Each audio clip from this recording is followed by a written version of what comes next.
This conference will now be recorded. Okay लेली हाँ.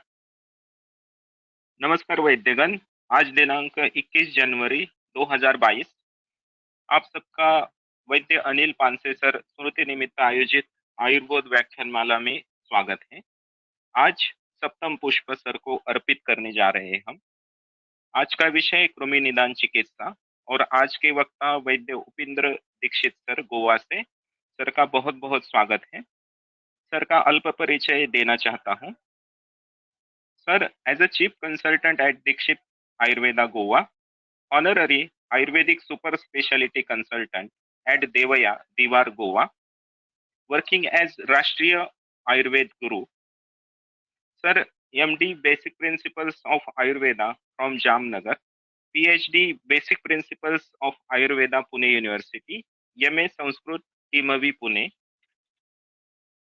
Sir, has a 24 years of teaching experience in Sanhita Siddhanta, especially Charak Sanhita.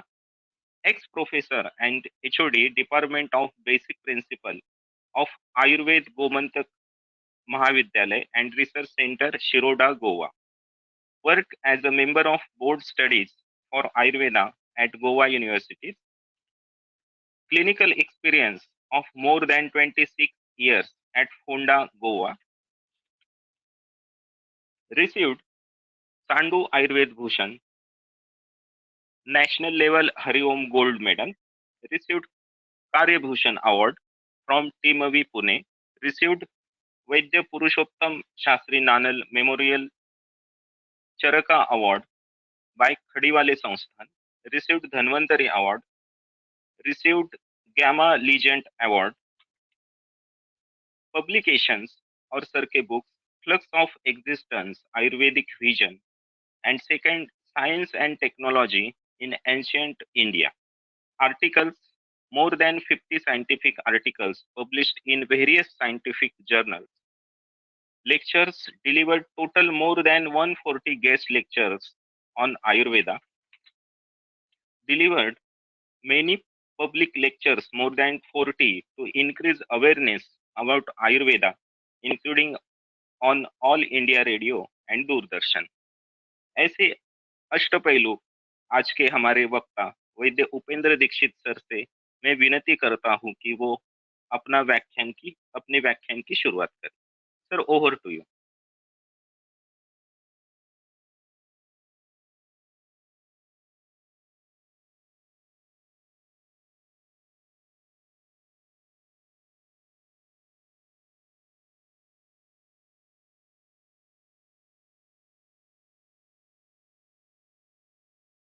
धन्यवाद. Screen दिखाई दे रहा है ना मेरा ठीक से? एकदम व्यवस्थित सर, आवाज पण व्यवस्थित. ठीक.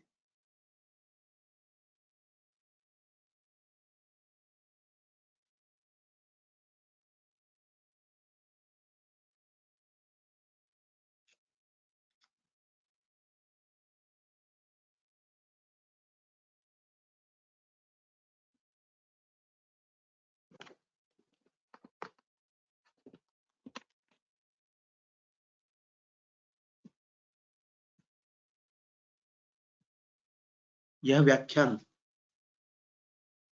मेरे मित्र स्वर्गीय वैद्य अनिल पानसे इनकी स्मृति में देना पड़ रहा है. ये बड़ी दुर्भाग्य की बात है.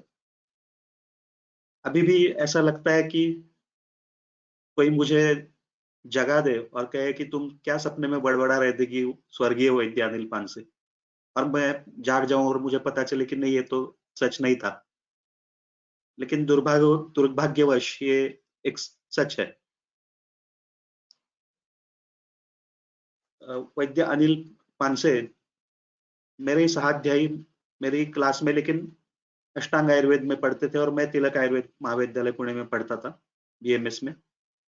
लेकिन कोलटकर सर के यहाँ हम लोग जो रोज सुबह जाते थे सीखने के लिए, वहाँ मुलाकात हो जाती थी और काफी अच्छी हमारी पहचान मित्रता थी शुरू से. और ये बड़ी विशेषता थी कि जब उन्होंने आयुर्वेद में ज्वाइन किया, मतलब एडमिशन लिया, उसी शाम उन्होंने वैद्यराज गाडगिल सर के यहाँ जाना शुरू कर दिया उनके क्लिनिक में। और ये तब तक जब तक उन्होंने पुणे शहर छोड़कर वो गोवा में नहीं आ गए तब तक। ये नए विद्यार्थियों के लिए बड़े सीखने की बात है कि कितनी गुरु पर निष्ठा होनी चाहिए। और कुछ भी हो जाए, चाहे बुखार भी हो, बीमार भी हो, तब भी वो क्लिनिक में अवश्य पहुंचेंगे। और सिर्फ पहुंचेंगे नहीं, वहां की सारी व्यवस्था संभाल लेंगे, केस टेकिंग करेंगे, डिस्पेंसिंग करेंगे, जो भी काम है सारे कामों को संभाल लेंगे और बाकी विद्यार्थियों को भी मदद उनकी लेकर उसकी पूरी व्यवस्था कर देंगे। मुझे नहीं लगता है कि कभी सर गाडगिल सर को ऐसा सोचना पड़ा होगा कि आज डिस्पेंसिंग कौन करने वाला है या ये पंचकर्म है इसकी क्या व्यवस्था है, ऐसा कभी उनको सोचने की तब तक जरूरत बाद में भी नहीं पड़ी होगी, लेकिन इस प्रकार उन्होंने वो संभाल लिया था। और इसलिए इस निष्ठा के कारण और सतत अध्ययन के कारण उनको गाडगिल सर के सर्वोत्तम शिष्यों में माना जाता है। और फिर अ, जब पता चला कि वो इस प्रकार से विचार कर रहे हैं कि शायद पुणे छोड़कर और भी कहीं वो सेटल हो सकते हैं, तो मैंने उनसे काफ़ी आग्रह किया, क्योंकि मैं पहले ही गोवा में आ चुका था, कि आप गोवा में ही आइए, अगर आपको पुणे छोड़ना है तो आप यही आइए। तो फिर वो यहाँ पे आ गए गोवा में और उन्होंने इस कॉलेज में जॉइन किया और आखिर तक उसी कॉलेज में पढ़ाते रहे पूरी निष्ठा के साथ और विद्यार्थियों को उन्होंने तैयार किया। और अ, कभी भी आलस नहीं अपने काम में और सतत अध्ययन और चिकित्सा कार्य में लगे हुए थे। अंत तक आखिर में मतलब रविवार सुबह उनका निधन हो गया, शनिवार शाम तक भी वो काम में थे और सारे विद्यार्थियों से बातचीत उनकी हो रही थी। तो शुद्ध आयुर्वेद की हम लोगों ने जब यहाँ पे कॉलेज में ज्वाइन किया, तो हमने विचार किया था कि हमें ये लगा कि ये शिक्षकों की ओर से और ज्यादा प्रयास होने की आवश्यकता है, जिससे आयुर्वेद के प्रैक्टिशनर्स बढ़े और लोग विद्यार्थी आयुर्वेद की प्रैक्टिस करना शुरू कर दें। और इसलिए शिक्षकों का उसमें बहुत बड़ा योगदान होना चाहिए, क्योंकि शिक्षकों को उतना आत्मविश्वास देना चाहिए विद्यार्थियों को कि जिससे वो सक्षम बन सके कि हम आयुर्वेद की प्रैक्टिस करेंगे। और इसलिए हमने ये प्रयास किया। मैं काफी साल उनके साथ मैंने भी कॉलेज में काम किया। वैसे 2010 के बाद मैंने कॉलेज छोड़कर पूरी तरह से अपने चिकित्सा व्यवसाय पर अपना ध्यान केंद्रित किया, लेकिन कॉलेज से फिर भी विद्यार्थियों के माध्यम से जुड़ा हुआ हूँ अभी भी। तो उन्होंने लेकिन कॉलेज भी नहीं छोड़ा और वहां तक डटे रहे वहां पर। और कॉलेज के आवर्स के बाद भी या पहले भी एक्स्ट्रा लेक्चर्स लेकर विद्यार्थियों को कल्प सुनाना, अलग अलग कल्पों के बारे में उनको अवगत कराना, उनके उपयोग कैसे करना चाहिए, इस प्रकार के कई काम। और पंचकर्मों में न केवल विद्यार्थियों को वो पंचकर्म के बारे में प्रवृत्त करते थे, मतलब रोगियों पर करे इसके लिए ही नहीं, तो वो ये कहते थे कि जब तक हम खुद अनुभव ना ले तब तक हम रोगियों पर उतना आत्मविश्वास के साथ इसका प्रयोग नहीं कर सकते। इसलिए स्वास्थ्य रक्षण के लिए या कोई अगर विद्यार्थी किसी को कोई बीमारी है तो उसके लिए खुद पंचकर्म हमें करने चाहिए, करा अपने ऊपर, और तब हमें उसका आत्मविश्वास प्राप्त हो जाएगा, ये उनका कहना था। और कई विद्यार्थियों से भी उन्होंने करवाया। श्लोक याद करने के लिए विद्यार्थियों को वो बड़ा आग्रह रखते थे और श्लोक याद करवाते थे विद्यार्थियों से। कई प्रकार की इस प्रकार की एक्टिविटीज उन्होंने शुरू की। और ये इस प्रकार के आयुर्वेद के लिए उपयोगी इस प्रकार के काम करते रहना, ये उनके विद्यार्थी काल से ही उन्होंने प्रारंभ किया था। जैसे आयुर्वेदीय पुणे की स्थापना करके, कि जब हमारे जैसे लोग या बाकी जो भी विद्यार्थी है वो ये सोच रहे थे कि मुझे खुद कहाँ आयुर्वेद आ रहा है, मैं पहले सीख लेता हूँ फिर सोचता हूँ क्या करना है। तभी उन्होंने बाकी विद्यार्थियों को सिखाना और उनको संगठित करना और उनको आयुर्वेद की प्रैक्टिस के लिए प्रवृत्त करना, ये काम उन्होंने तब से ही शुरू कर दिया था। ये बड़ी विशेष बात रही और आगे भी ये काम चलता रहा और विद्यार्थियों को प्रेरित करता रहा और आगे भी करता रहेगा। तो कई बातें हम कह सकते हैं उनके बारे में। मैं अगर हमारे बीच के जो इतने सालों से हम एक साथ काम करते रहे, तो उनके अनुभवों को मैं अगर कहता रहा तो इसी में ये पूरा व्याख्यान पूरा हो जाएगा या ये भी कम पड़ेगा। इतने सारे अनुभव और इतनी सारी विशेषताएं उनकी बताई जा सकती है। तो अब हम जो बाकी हमारे यहाँ पे गोवा में साथी है, हम लोग सब, हमारे ऊपर ये जिम्मेदारी है कि हम लोग उनके काम को आगे बढ़ाएं और उनके काम को हम लोग भी जारी रखें, यही उनको सच्ची श्रद्धांजलि होगी। तो मैं बहुत संक्षेप में अभी मेरी ये बात समाप्त करता हूँ, क्योंकि इसका कोई विस्तार मतलब कितना भी किया जा सकता है। और मैं अभी आज के विषय पर आता हूँ कि विविध व्याधियों में कृमियों का कैसे विचार किया जाना चाहिए, इसके बारे में आज हम चर्चा करने वाले हैं।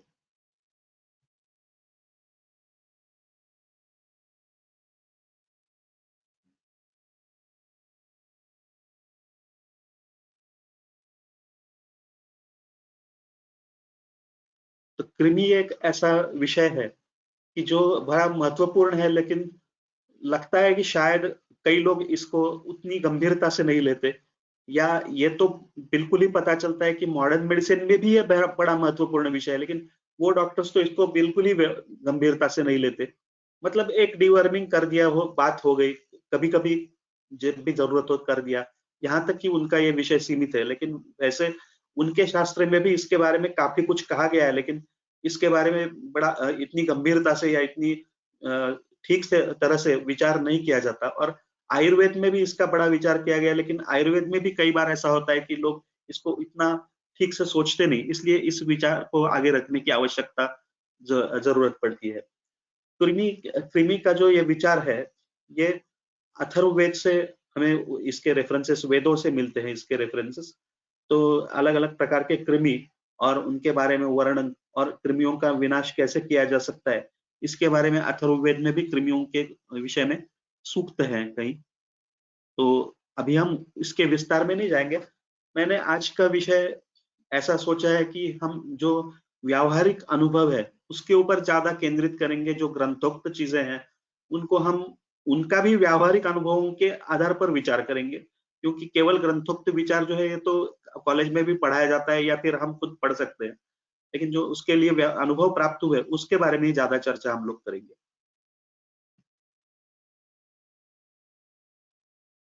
तो हम लोग जानते हैं कि आयुर्वेद में कृमियों के अलग अलग प्रकारों का वर्णन किया है कि सहज सहज कृमि पहले तो, और जो विकृति उत्पन्न करते हैं ऐसे कृमि, इस प्रकार से पहले इसका वर्गीकरण है। और इसके साथ साथ ये जो पुरुषज, श्लेष्मज, शोणितज और मलज यानी बाह्य कृमि, इस प्रकार का वर्गीकरण है। इसके अंतर्गत 20 प्रकार के मुख्य कृमियों का वर्णन आयुर्वेद में किया गया है, ये हम सब जानते हैं।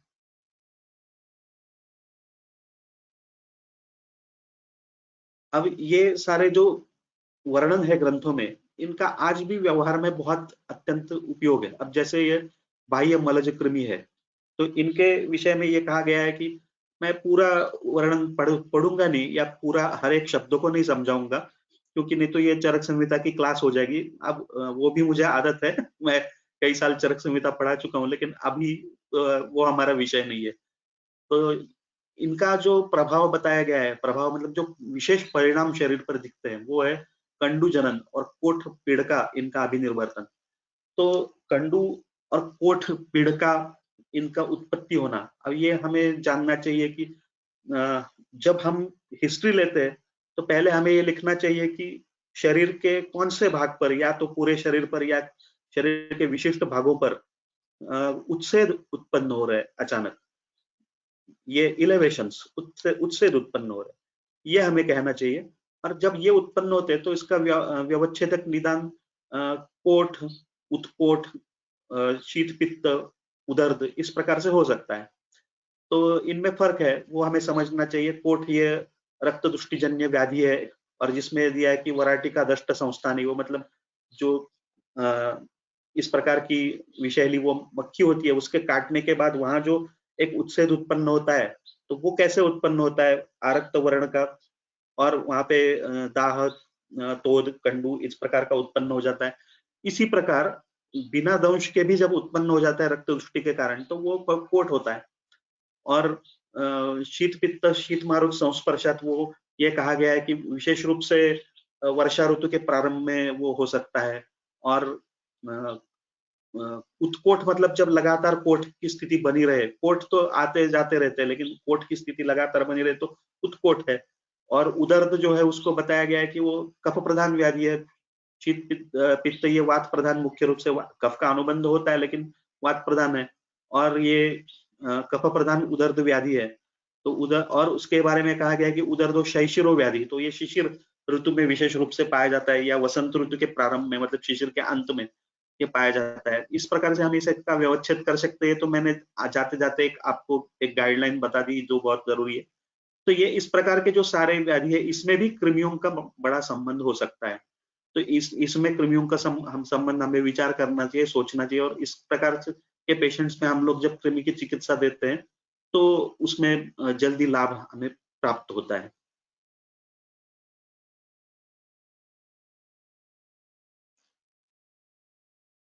रक्तज कृमि, एक ये विचार करना आवश्यक है कि जो ये कृमि है इनको हम लोग जो एक वर्गीकरण है हमारे इसमें कि उद्भिज स्वेदज वगैरह, उसमें स्वेदज के अंतर्गत हमें इनको रखना होगा, इन कृमियों को, क्योंकि ये कृमियों की ये विशेषता है कि ये कृमि, आप कहेंगे कि इनको तो अंडज कहना चाहिए, अंडों से उत्पन्न होते ही ये कैसे स्वेदज हो गए।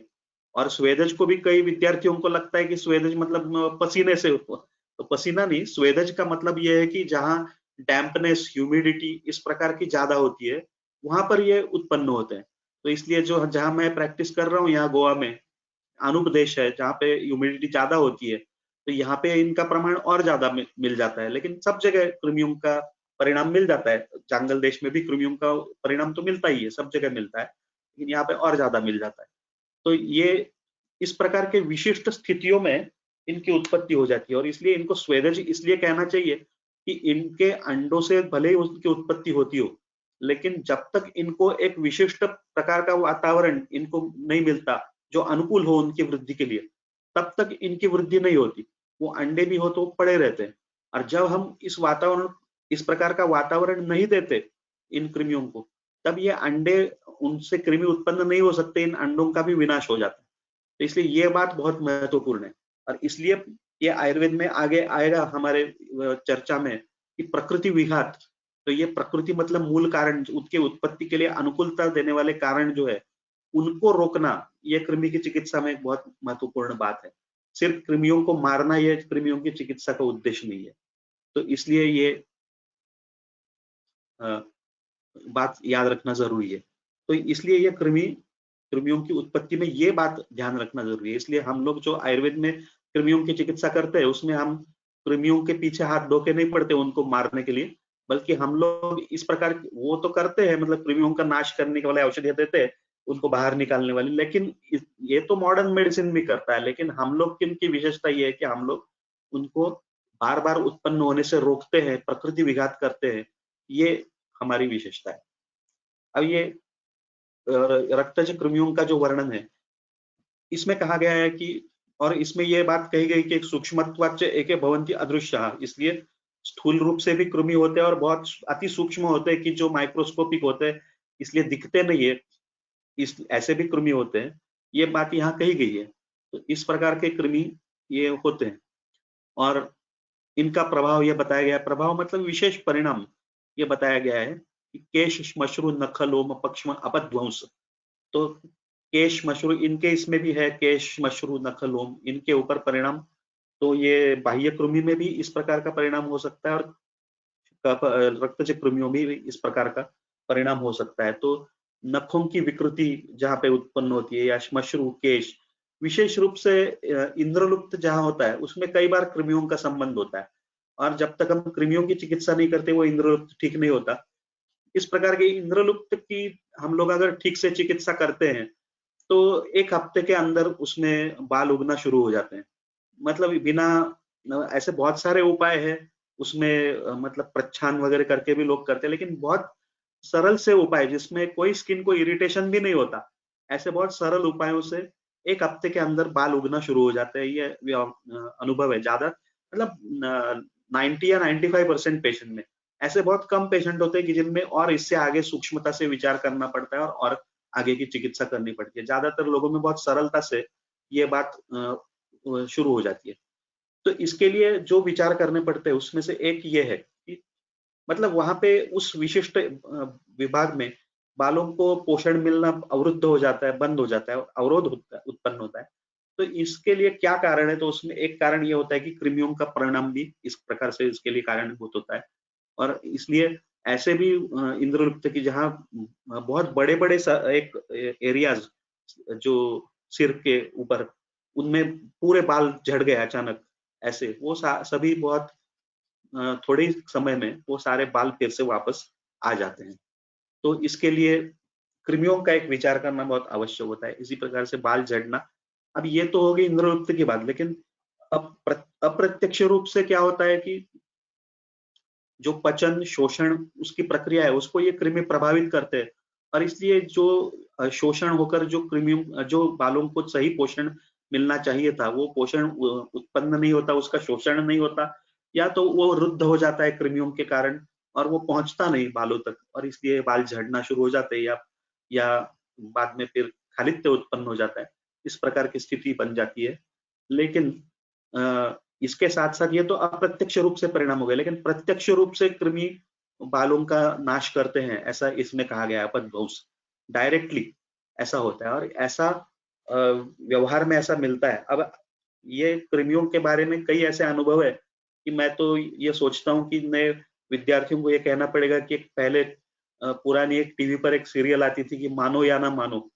इस प्रकार के ये कृमियों के व्यावहारिक अनुभव है कि शायद आपको ये अविश्वसनीय भी लग सकते हैं, लेकिन ये सत्य है कि अब एक जो रोगी है, अब ये आप सोच लीजिए कि जिसको के बालों के समस्या है झड़ने की, और उसको जो बाकी औषधियों के साथ रात को कृमि कुठार कम्पिलक के साथ दिया हुआ है, और वो व्यक्ति, ऐसे कई लोग मिले कि जिन्होंने आकर ये बताया कि कृमियों की चिकित्सा में लगातार नहीं दी जाती है चिकित्सा, क्योंकि कृमियों को उसकी आदत पड़ जाती है, वो फिर उसको प्रतिसाद परिणाम नहीं देते। इसलिए ये बीच-बीच में बदलनी पड़ती है या फिर रोकनी पड़ती है चिकित्सा।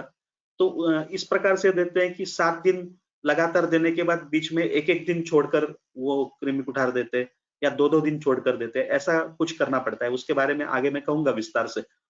तो कई लोगों ने ये आकर बताया कि आप ये बालों के झड़ने के लिए जो दवाई दे रहे हैं, तो ये रात में जो आप दवाई देते हैं, ये आप लगातार क्यों नहीं देते? या आप बीच में ऐसा क्यों कहते हैं कि एक-एक दिन छोड़ के? अब देखिए, जिस रात को मैं लेता हूँ ये दवाई, उसके अगले दिन तो मेरे बाल झड़ना बिल्कुल कम हो जाते हैं। लेकिन जिस रात को मैं नहीं लेता हूँ उसके अगले दिन बाल झड़ते हैं। तो आप ऐसा करते क्यों हैं? लगातार दे दीजिए ना, तो बाल नहीं झड़ेंगे नहीं मेरे। तो इतना क्लियर कट इसका इफेक्ट दिखाई देता है कि एक रात को कृमि कुठार नहीं लिया तो दूसरे दिन बाल झड़ रहे हैं, और जिस रात कृमि कुठार लिया उस दिन बाल झड़ना कम हो गए। इस इतना डायरेक्टली इसका संबंध इससे है, ये हमें समझना होगा। इसी प्रकार से ये अतिवृद्ध होते हैं तो त्वक, शिरा, स्नायु, मांस, तरुणास्थि, भक्षण, इनका विनाश करने का काम भी वो व्रण में करते हैं कृमि, ये इसमें कहा गया है। और सुश्रुत संहिता में भी ये कहा गया है कि रक्त, इसमें ये कहा गया है कि रक्त अधिष्ठान जब प्रायो विकारान जनयन्ति थे, प्रायः सारे रक्तज विकार जो है इनकी उत्पत्ति ये रक्तज कृमि कर सकते हैं। तो आप सोच लीजिए कि कितने सारे व्याधियों में हमें कृमियों के बारे में विचार करना पड़ेगा कि कहीं ये कृमि का कारण तो नहीं है। हम लोग इसको रक्तज करके वो रक्त की बाकी उपाय कर रहे हैं, लेकिन रक्तज कृमि सोचकर जब तक चिकित्सा नहीं देते तब तक ठीक नहीं होंगे अगर वो रक्तज कृमि से हो। तो कहीं ये कृमि के कारण तो नहीं है, हमें सोचना चाहिए।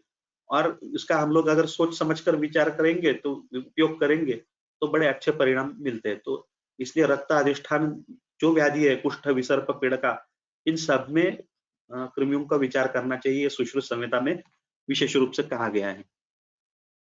इसी प्रकार से जो कफज कृमि है, तो ये कफज कृमि जो है उनके इसमें परिणामों में दिया है कि आस्य संश्रवण, उल्लास, छर्दी, इस प्रकार के कई परिणाम दिए गए हैं। तो कई ऐसे रोगी आते हैं कि जिनको छर्दी होती है बार बार। एक मेरे पास ऐसा एक पेशेंट आ गया कि एक लड़का, लगभग पहले बहुत पहले एक बार आ गया वो, जब उसका उपनयन संस्कार था, एक लगभग 10-12 दिन के बाद होने वाला था, और उसे ये था कि कुछ भी खा जाए, खा ले, वो दिन में भोजन कर ले और कुछ खाना खा ले, तो तुरंत उसको उल्टी का सेंसेशन, मतलब उल्लास होने लगता था, और फिर उल्टी होती भी थी। तो जो भी खाया है पचता नहीं था, उल्टी हो जाती थी। तो बड़ा परेशान था, तो उसने काफी सारे इन्वेस्टिगेशंस भी कर लिए थे, यहाँ तक कि सीटी स्कैन तक करके वो पहुंच गया आके। और बड़े परेशान थे कि अब ये उपनयन संस्कार इसका होने वाला है, तो ये होगा कैसे, इसको ये उल्टियां रुक नहीं रही है। तो इसमें बड़ी क्लियरली इसमें कृमियों के सारे लक्षण थे। अब वो कैसे पहचानना है, उसके व्यावहारिक लक्षणों के बारे में हम लोग आगे बात करेंगे। तो इसलिए उसको कृमि कृमि की चिकित्सा देने के बाद तुरंत ही अगले दिन से उसकी उल्टियां बंद हो गई और उसको पचन में सुधार होने लगा और उसका ये जो उपनयन संस्कार है वो ठीक से हो गया। इसके फिर से बाद एक बार फिर वो दूसरी बार यही रोगी आ गया। अब देखिए उसको अब दूसरी बार यही लक्षण जब उत्पन्न हो गए तो आयुर्वेद के पास सीधा आना चाहिए था, लेकिन फिर भी वो फिर से गया, मॉडर्न इसके चक्कर में पड़ा। फिर उसने सारे इन्वेस्टिगेशंस करा लिए, फिर से आ गया, फिर से हमारी दवाई लेके 1-2 दिन में वो सारा ठीक हो गया मामला। तो ये कृमि के कारण भी बार बार छर्दी होना ये हो सकता है। कार्श जो है ये कृमियों के कारण हो सकता है। तो ये जो शिलिका कृमियों में भी कार्श कहा है, विशेष कृमियों में भी कार्श कहा है। तो वजन न बढ़ना या वजन कम हो जाना, इसमें कृमियों का भी बड़ा संबंध हो सकता है। एक ऐसे अनुभव हमें मिलते हैं। और कृमियों की उत्पत्ति का कारण क्या है, तो कई बार ये होता है कि लगातार अजीर्ण, आम निर्मित अग्निमंद होना, तो तभी कृमियों के लिए अनुकूल स्थिति बनती है और वो कृमि उत्पन्न हो जाते हैं। तो एक बच्चे को लेकर आ गए उसके पिताजी और उन्होंने कहा कि क्या है, इसका वजन बढ़ाने के लिए दवाई दे दीजिए। अच्छा ठीक है, भूख कैसे लगती है, नहीं भूख वगैरह छोड़िए, इसको वजन बढ़ाने के लिए दवाई दे दीजिए। अच्छा, इसको मल प्रवर्तन कैसे हो जाता है, वो सब छोड़िए, आप पहले आप उसको सिर्फ वजन बढ़ाने के लिए दवाई दे दीजिए। तो हम ठीक है एग्जामिन कर लेते हैं। तो उनको लगता है क्या इसमें एग्जामिन क्या करना है, वजन देखो, वजन बढ़ाने वाली दवाई दे दो। फिर भी लिटाया उसको, नाड़ी देखी, जीभ देखी, पेट का परीक्षण किया, उदर का परीक्षण, और उसमें सारे ऐसे लक्षण मिले कि अजीर्ण, अग्निमांद्य, कृमि, ये सारे लक्षण है। जिह्वा पर उपलेप है बड़ा, वो कैसे उपलेप होता है मैं आगे बताऊंगा, आदमान है, इस प्रकार से। तो उन्होंने जो कहा था कि सिर्फ इसको वजन बढ़ाने के लिए दवाई दे दीजिए, तो हमने सिर्फ उसी को छोड़कर बाकी सारी दवाइयां दे दी, मतलब जो पचन में सुधार हो, कृमियों का नाश हो, इस प्रकार की दवाइयां उसको दे दी। वैसे वो सारी अपकर्षण करने वाली औषधियां है, लेकिन वो लेने के बाद 1 हफ्ते के बाद जब वो आए और उसको खड़ा किया वेइंग मशीन पर, तो उसका जो बहुत बहुत पिछले कुछ 2-3 सालों से वजन नहीं बढ़ रहा था, वो 1 हफ्ते में 1 किलो तो बढ़ गया था। तो वो खुश हो गए कि भाई चलो आपने जो वजन बढ़ाने के लिए दवाई दी थी, उससे 1 ही हफ्ते में 1 किलो वजन बढ़ गया, जो लंबे समय से बिल्कुल ही नहीं बढ़ रहा था। अब उनको कौन समझाए कि हमने वजन बढ़ाने के लिए कुछ दिया ही नहीं अब तक तो। हमने तो वो छोड़कर ही बाकी सारी दवाइयां दी है। तो ये कृमियों का कार्य में भी बड़ा संबंध हो सकता है। तो जैसे ही ये कृमियों का परिणाम हट गया, उसके पचन में सुधार आने लगा, और अग्नि को सुधारने के लिए हमने वैसे भी दवाइयां दी थी, और उसके बाद से उसका जो पचन और शोषण की क्रिया जब अच्छी होने लगी, तो उसके धातुओं तक पोषण तैयार होने लगा, पहुंचने लगा, तो उसका वजन बढ़ने लगा। तो इसलिए वजन बढ़ाने की दवाई अगर हम देते तो उसका कोई परिणाम नहीं होता, वो तो उसने पहले ही खा ली थी अन्य डॉक्टरों से। तो इसलिए कार्य में इसका संबंध होता है। और कफज कृमियों में सुश्रुत संहिता में कहा है कि शिरोरोग, हृदरोग, वमथु प्रतिशाय कराश्य, तो प्रतिशाय जो बार बार होता रहता है, इन ऐसे भी रोगियों में कृमियों का बड़ा संबंध हो सकता है। तो ऐसा होता है कि जैसे ही हम लोग ये कृमि कुठार या कृमियों की बाकी चिकित्सा शुरू कर देते हैं, तो तुरंत ये प्रतिशाय कम हो जाता है। ये संबंध होता है, इसलिए प्रतिशाय के इसमें जो ऐसे प्रतिशाय का आश्वास के रोगी होते हैं, उनमें हम लोग एक बहुत सारे लोगों में ऐसे लक्षण होते हैं, इसके कृमि कुठार इस प्रकार की औषधि देते ही है हम लोग आगे और चर्चा करेंगे उसके बारे में। और तभी उसको, अब लोगों को आदत पड़ गई है कि वो ये नहीं पूछते कि भाई आपने, हमने तो कहा था कि इसको सर्दी है, तो आपने ये 2-3 प्रकार की दवाइयां क्यों दी। क्योंकि होता क्या है कि सर्दी क्यों हुई है, तो ये हुआ है इसलिए कि अग्निमांद्य आम निर्मित है, उसका परिणाम रस धातु पर होता है सबसे पहले, और रसदुष्टि होने के कारण, रस धात्वग्नि मांद्य के कारण विकृत कफ की उत्पत्ति हो रही है, इसलिए प्रतिशाय है। तो इसलिए केवल प्रतिशाय की दवाई देकर कैसे चलेगा, उसका अग्नि ठीक करना पड़ेगा। और अब अग्नि मांद्य लंबे समय से बना रहा, तो कृमियों की उत्पत्ति होगी, और कृमियों के कारण ये और ज्यादा बिगड़ गया मामला, तो कृमियों के लिए एक औषधि देनी पड़ेगी। तो 2-3 दवाइयां हो गई।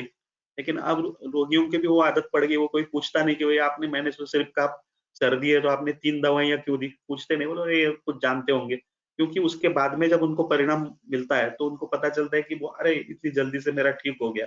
तो इसलिए चलो ये इन्होंने जो दिया है सोच समझ के ही दिया होगा, चलो ठीक है। तो ये प्रतिशय में भी बड़ा संबंध होता है इसका। शिरोरोग और हृदरोग की तो हम बात करेंगे आगे। अब पुरीषजक जो कृमि है, इनके बारे में ये कहा गया है कि अ, कफज कृमियों के बारे में ये कहा गया है कि ते वो जो है वो ऊर्ध्वगमन करने की कोशिश कोशिश करते रहते हैं। तो ये भी एक विशेष बात है, उसका हम आगे विचार करेंगे। और जो पुरुषज कृमि है, उनके इस बारे में ये कहा गया है कि ते प्रवर्धमाना अधो विसर्पन्ति, वो अधो मार्ग में गुद मार्ग से बाहर निकलने की कोशिश करते रहते हैं, उसके कारण कई प्रकार की विकृतियों को उत्पन्न करते रहते हैं वो। और इनमें जो लक्षण बताए गए उनमें एक विशेष लक्षण ये बताया गया कि तस्य उद्गार निश्वासः पुरीशगंधिना स्युः, मतलब इतनी दुर्गंध आती है उसके मुंह से या उसके सांस से कि वो मतलब पुरुष जैसी होती है, ये ऐसा कहा गया है, इतनी दुर्गंध होती है। तो कई बार ये होता है कि जो मतलब हम लोग कहते हैं ना कि एक परीक्षण की होती है कि नाड़ी देखते हैं, उसके बाद वो जिह्वा, फिर उदर देखते हैं, एक क्रम से हम परीक्षण करते हैं रोगी का। तो नाड़ी देखने के बाद कहते हैं कि हम जीभ बताइए, तो जैसे ही वो जीभ बताता है तो ऐसी दुर्गंध आती है कि वो कहता है, अरे बंद कर दो जल्दी से बहुत हो गया। तो इतनी बड़ी दुर्गंध आती है जो असह्य हो सकती है, कई बार ऐसी दुर्गंध आती है। तो आजकल एक अच्छी बात है कि हम लोग मास्क पहन के एग्जामिन करते हैं, तो वो हम बच जाते हैं उससे, लेकिन पता चलता है कि यह दुर्गंध है, लेकिन हम लोग उसके ताप से बच जाते हैं उस दुर्गंध की।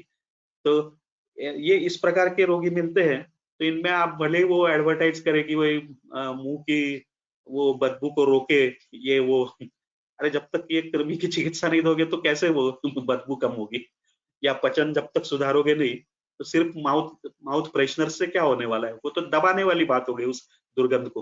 लेकिन उत्पन्न कहाँ से हो रही है वो तो देखो, उसको ठीक करने से ही वो अंतिमता ठीक होगा। तो ये एडवर्टाइजेस बड़ी विचित्र प्रकार की होती है। वो एडवर्टाइज आपने देखी होगी कि एक हीरोइन कहती है कि भाई अब मतलब पसीना पसीना कम करने के लिए वो स्प्रे या पाउडर्स वगैरह होते हैं। हद तो तब हो गई कि एक एडवर्टाइज में ये कहा कि उन्होंने कि एक हीरोइन बता रही है कि वो ऐसा एक स्प्रे है कि जो हमारा कक्षा में तो पसीना आता ही नहीं है पूरा दिन भर। अरे भाई बाद में क्या होगा सोच लो। जब इतना पसीना आएगा ही नहीं तो दोषों को आपने रोक के रखा तो बाद में बड़ी मुसीबत हो जाएगी। तो इस प्रकार के एडवर्टाइजेस को छोड़िए अभी, लेकिन इस प्रकार की बड़ी दुर्गंध कई बार होती है रोगी के मुंह में। एक ऐसी रुग्णा है कि जो पहले टीचर थी, तो वो रिटायर्ड थी काफी, लेकिन उनका ये था कि पचन बिगड़ गया था अजीर्ण के कारण, और वो जब पचन मतलब आहार का पचन ठीक से नहीं होता, आम की उत्पत्ति होती है, तो जो उसके बाद में जो कीटांश उत्पन्न होता है वो भी साम उत्पन्न होता है, और उसके कारण उत्पन्न होने वाला जो पुरुष है वो भी साम उत्पन्न हो जाता है। और आम की टेंडेंसी है कि चिपकना, तो इसके कारण विबंध उत्पन्न हो जाता है, तो ये पुरुष का विबंध उत्पन्न हो जाता है। अब आगे और परिणाम होते रहते हैं। जो वो व्यक्ति प्रवाहन करने की कोशिश करता है अगर, तो वात प्रकोप के कारण और रोगशः आ जाता है, तो और ग्रथित हो जाता है पुरुष। तो इस प्रकार के आगे बढ़ता ही रहता है, ये संप्राप्ति चलती रहती है। तो इस प्रकार से होते होते उनकी ये स्थिति बन गई थी कि 4-5 दिन में एक बार मल प्रवर्तन किसी तरह से बहुत ग्रथित हार्ड स्टूल्स हो जाते थे। और बाकी उसके कारण बहुत सारी और तकलीफें उनको थी। तो उसमें से एक ये था कि बड़ी दुर्गंध आती थी उनके मुंह में, मतलब उनके हस्बैंड ने कहा कि अरे बचाइए मुझे, इनकी इतनी दुर्गंध आती है, मैं इनके साथ एक रूम में नहीं रह सकता मैं। लेकिन क्या करें, हम हस्बैंड वाइफ पे तो कहीं गए तो इनके साथ ही रहना पड़ता है मुझे। तो कुछ कर लीजिए, ये यहाँ तक की स्थिति आ गई थी। तो उनको हमने ये ग्रथितता नष्ट करने के लिए पहले मतलब उनको जो आम पाचन चिकित्सा देकर, फिर उसके बाद में जो अपान काल में ये तिक्तक महातिक्तक घृत दे दिया। और कृमियों की जब चिकित्सा दी तो उनको ये मतलब पचन ठीक होने लगा, कृमि कम हो गए, और जो फल प्रवर्तन था वो ठीक से रोज होने लगा। उसके बाद में उनके शरीर में ऐसे बदलाव आ गए तो उनका शरीर जो पूरा काला पड़ चुका था वो फिर वर्ण उनका अच्छा हो गया, और काफी ऐसे सकारात्मक बदलाव आए उनके शरीर में। तो इसलिए ये सब बातें हमें समझने की आवश्यकता है।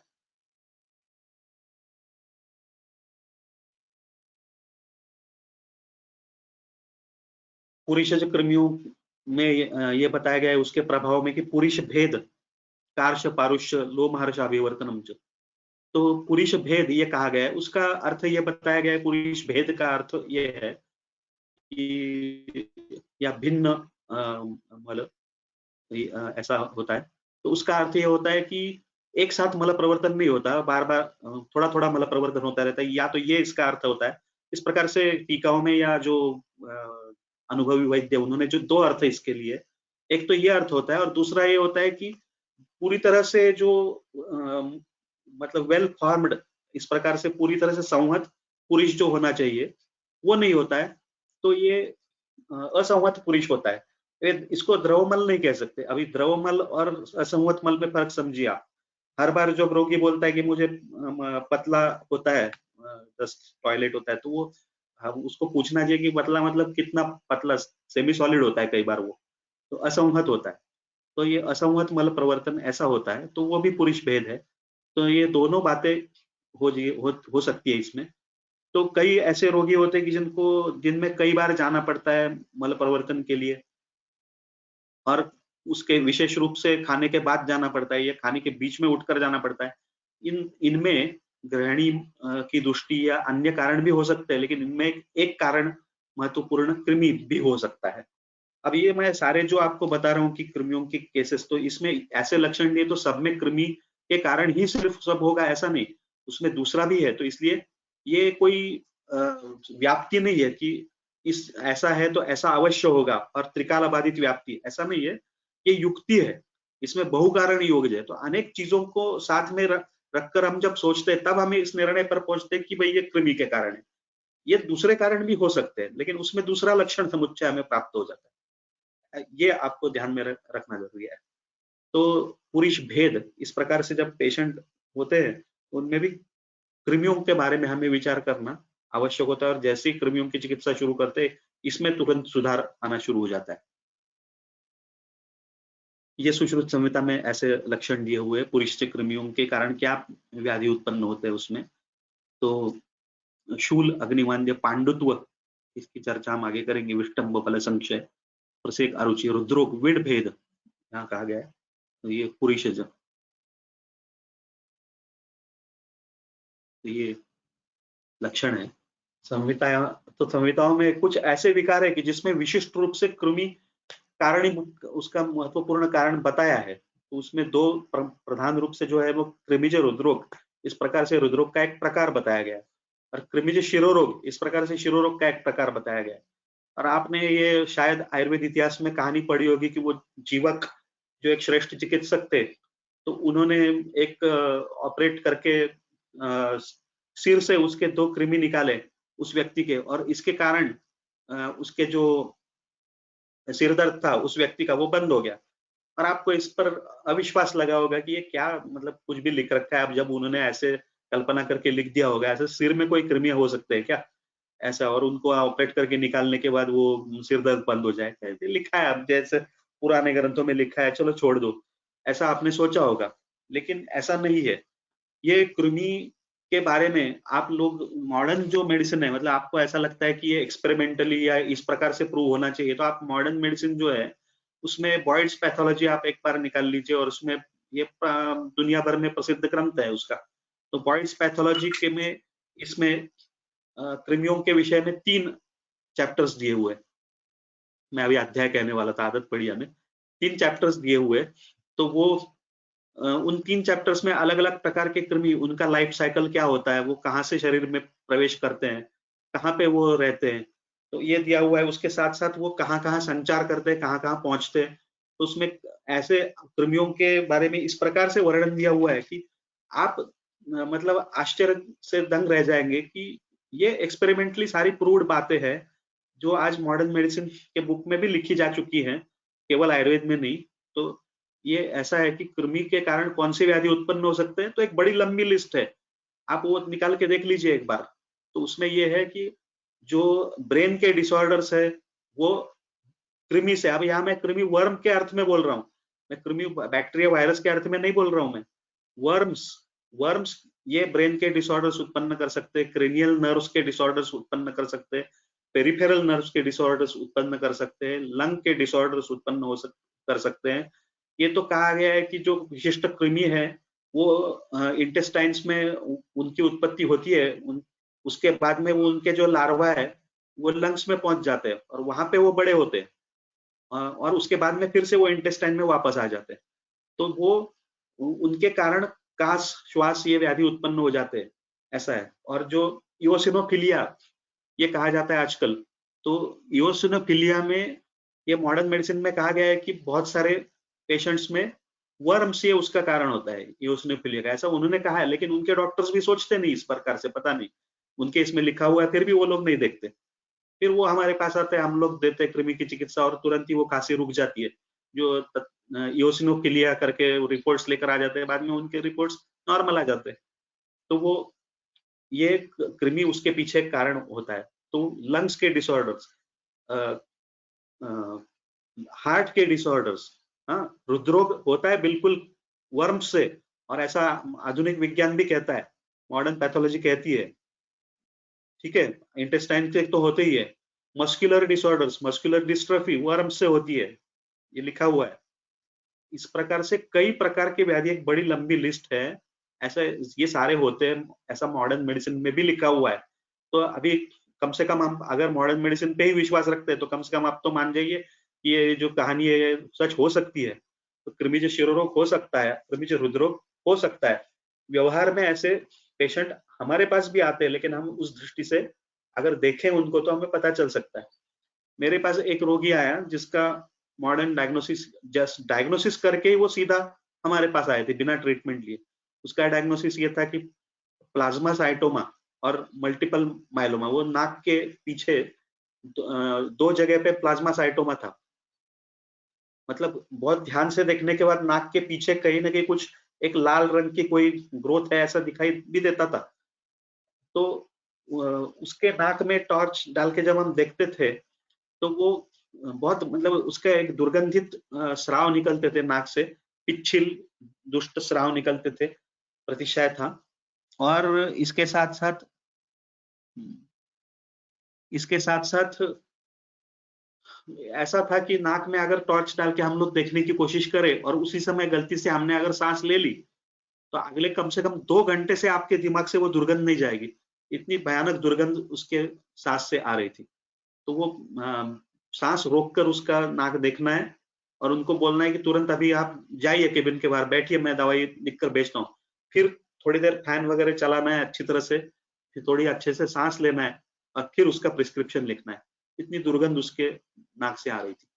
तो उनके सारे लक्षणों के आधार पर उनका निदान कृमिज शिरोरोग ये हमारा बनता था। ऐसा ही हमने सोचा, उस तरह से उसकी चिकित्सा की। तो वो 2007 की बात है, 6 महीने के अंदर वो उसकी जो ग्रोथ है वो पूरी तरह से चली गई। जब से वो ग्रोथ चली गई, जो एक हॉस्पिटल में जाकर ये सारे इन्वेस्टिगेशंस करवाते थे, लेकिन उनसे ट्रीटमेंट नहीं करवाते थे। तो जब से वो ग्रोथ चली गई, उसके आगे के रिपोर्ट्स वो हॉस्पिटल बोला कि हम नहीं देंगे। उसके आगे की रिपोर्ट उन्होंने देने से मना कर दिया। लेकिन चलो छोड़िए, आप मानो या ना मानो उसकी ग्रोथ गई या नहीं, लेकिन अब तक वो अच्छी तरह से जिंदा है कोई मॉडर्न ट्रीटमेंट लिए बिना। तो ग्रोथ जब गई होगी तभी तो जिंदा होंगे ना। मल्टीपल माइलोमा के साथ क्या अब तक जिंदा होते क्या वो 14 साल? तो इसलिए भले वो हॉस्पिटल इनकार करे रिपोर्ट देने से, लेकिन ये तो मानना ही पड़ेगा कि वो ठीक हो चुके हैं, तभी ठीक हो चुके हैं। तो इसका इसलिए ये है कि कृमि की चिकित्सा करने से, ये इसमें कृमियों की चिकित्सा, तो उसमें ऐसा कृमियों का प्रकृति विघात ये भी है। रक्तज कृमि ऐसा भी एक विचार उसमें किया गया था, इसलिए रक्तज कृमि पर काम करने वाले द्रव्य जैसे मंजिष्ठा हो या इवन गुड़ुचि जो है वो कृमियों का प्रकृति विघात कर सकती है, इसलिए और गुड़ुचि श्लेष्म शोणित विबंधनाशनानाम, तो गुड़ुचि घन का उपयोग किया था उसमें। और इस प्रकार की औषधियों को देने के बाद, और उस पेशेंट में तो हीरक भी नहीं दिया था या और भी कोई बड़ी रसौषधि का उपयोग नहीं किया था, वैक्रांत का बाद में उपयोग किया था उसमें, लेकिन वो ठीक हो गया रोगी। तो कृमिज शिरोरोग ऐसा वास्तव में भी मिलता है। तो ये तो मैंने एक एक्सट्रीम एग्जांपल एक और बता दिया कि भाई जब कैंसर था तब भी ऐसा निदान हो सकता है। कृमिज हृदरोग इस प्रकार का निदान हो सकता है। ऐसे रोगी भी हमारे पास आते हैं, इनको इस प्रकार की चिकित्सा देने से वो ठीक होते हैं। कृमियों के जो वर्णन है उसको हमें ध्यान से पढ़ना चाहिए ग्रंथों में, और इसमें जो उनके नाम दिए है उसमें भी कई बातें सूचित की गई है। अब ये देखिए कि केशादाह, तो पता चलता है कि केशों को नष्ट करते हैं वो, तो उनका परिणाम हमें ध्यान रखना चाहिए। तो केश नष्ट हो रहे हैं तो कृमियों का एक बार विचार करना चाहिए। हृदय चरा, उदरादाह, अंतरादाह, अंतरों को खाने वाले, तो अंतरों में जो विकृतियां उत्पन्न हो रही है, अल्सर्स वगैरह, इसमें भी ऐसे व्याधियों में भी कृमि का संबंध हो सकता है। सुश्रुत संहिता में भी इस प्रकार के नाम दिए हैं कि मज्जादाह, मज्जा को नष्ट करने वाले, नेत्र लेढ़ाराह, नेत्रों में भी विकृति उत्पन्न करने वाले, तो इसमें भी कृमियों का संबंध हो सकता है। केश, रोम, नख में तो हमने पहले ही सोच लिया। दंतादाह, दांतों में तो कृमि का संबंध होता ही है, ये तो आप लोग जानते ही होंगे। और जिनके कृमि के कारण जब या दंत में सौशर्य आ गया है, होल्स पड़े हुए, तो वो जो है हम लोग अच्छी तरह से अगर चिकित्सा दे तो विदाउट फीलिंग डेंटिस्ट के पास गए, वो बाद में ठीक हो सकते हैं। तो इसलिए, और जो इवन पायरिया तक की स्थिति तक पहुंच गए ऐसे रोगियों पर भी हमने अनुभव लिया है कि हम लोग अगर अच्छे तरह से आयुर्वेद की चिकित्सा दे तो उनका पूरे मसूड़े, दांत पूरी तरह से ठीक हो सकते हैं। और ठीक होने के बाद कई वर्षों तक ठीक रहे, अब जब तक मैं ये बात कह रहा हूँ, मतलब उसके ठीक होने के बाद अब लगभग 10-15 साल अब भी ठीक है, तो इसलिए बिल्कुल वो ठीक हो सकते हैं, ये कहना जिम्मेदारी के साथ मैं कह रहा हूँ। ये एक आपको योग रत्नाकर में जो कहा है इसकी ओर ध्यान देना चाहिए कि कृमियों के सामान्यतः हेतु कौन सी ऐसी बात है कि जिनसे कृमि उत्पन्न होने की सबसे ज्यादा संभावना बन जाती है, और इसको हमें सोचना चाहिए। और रोगियों पर कहीं रोगी इस प्रकार के हेतुओं का सेवन तो नहीं कर रहा है, इसके ऊपर हमें ध्यान देने की आवश्यकता है। तो अजीर्ण भोजी, अजीर्ण होते हुए भी फिर से आहार का सेवन, पहले का आहार पचन नहीं हुआ है तभी फिर से आहार का सेवन करना, ऐसा अगर है तब कृमि उसका कारण हो, मतलब उसके कृमियों के लिए उत्पत्ति के लिए वो कारण बन सकता है। मधुर अम्ल का विशेष रूप से सेवन, द्रव प्रिय, पिष्ट, गुड़ोपभोक्ता, गुड़ का सेवन करना, एक विशेष बात होती है कि गुड़ ये कृमियों का एक विशिष्ट हेतु कहा गया है। ऐसा कहा गया है कि प्रभुत कृमि मज्जास्वरूप मेदो मांस करो गुड़ा, मेद, मांस, मज्जा, रक्त, इनको गुड़ बहुत अच्छी तरह से बढ़ाता है, लेकिन कृमियों को भी बढ़ाता है। तो कृमि गुड़ ये विशेष हेतु होता है। तो आजकल ये आप ध्यान में रखिए, लोगों में फैशन आ गया है कि शक्कर नहीं खानी है, गुड़ खाया तो कुछ नहीं होता। हाँ, ये बात ठीक है कि गुड़ ऑर्गेनिक वगैरह है, अच्छा होता है, लेकिन गुड़ से ये भी हो सकता है, ये ध्यान में रखना चाहिए, ऐसा नहीं। और गुड़ उष्ण होता है, ये भी ध्यान में रखना चाहिए।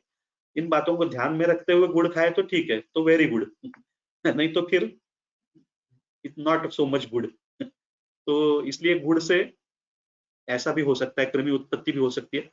और ये इतनी विशेष बात है कि ऐसी कई बातें, मैंने कहा ना कि मानो या ना मानो, एक ऐसा छोटा बच्चा आया 1-1.25 साल का, और उसके माँ बाप ने कहा उसके में प्रतिशय हो रहा है, बार बार भूख नहीं लग रही है वगैरह वगैरह, तो उसमें देखा तो कृमियों के लक्षण थे।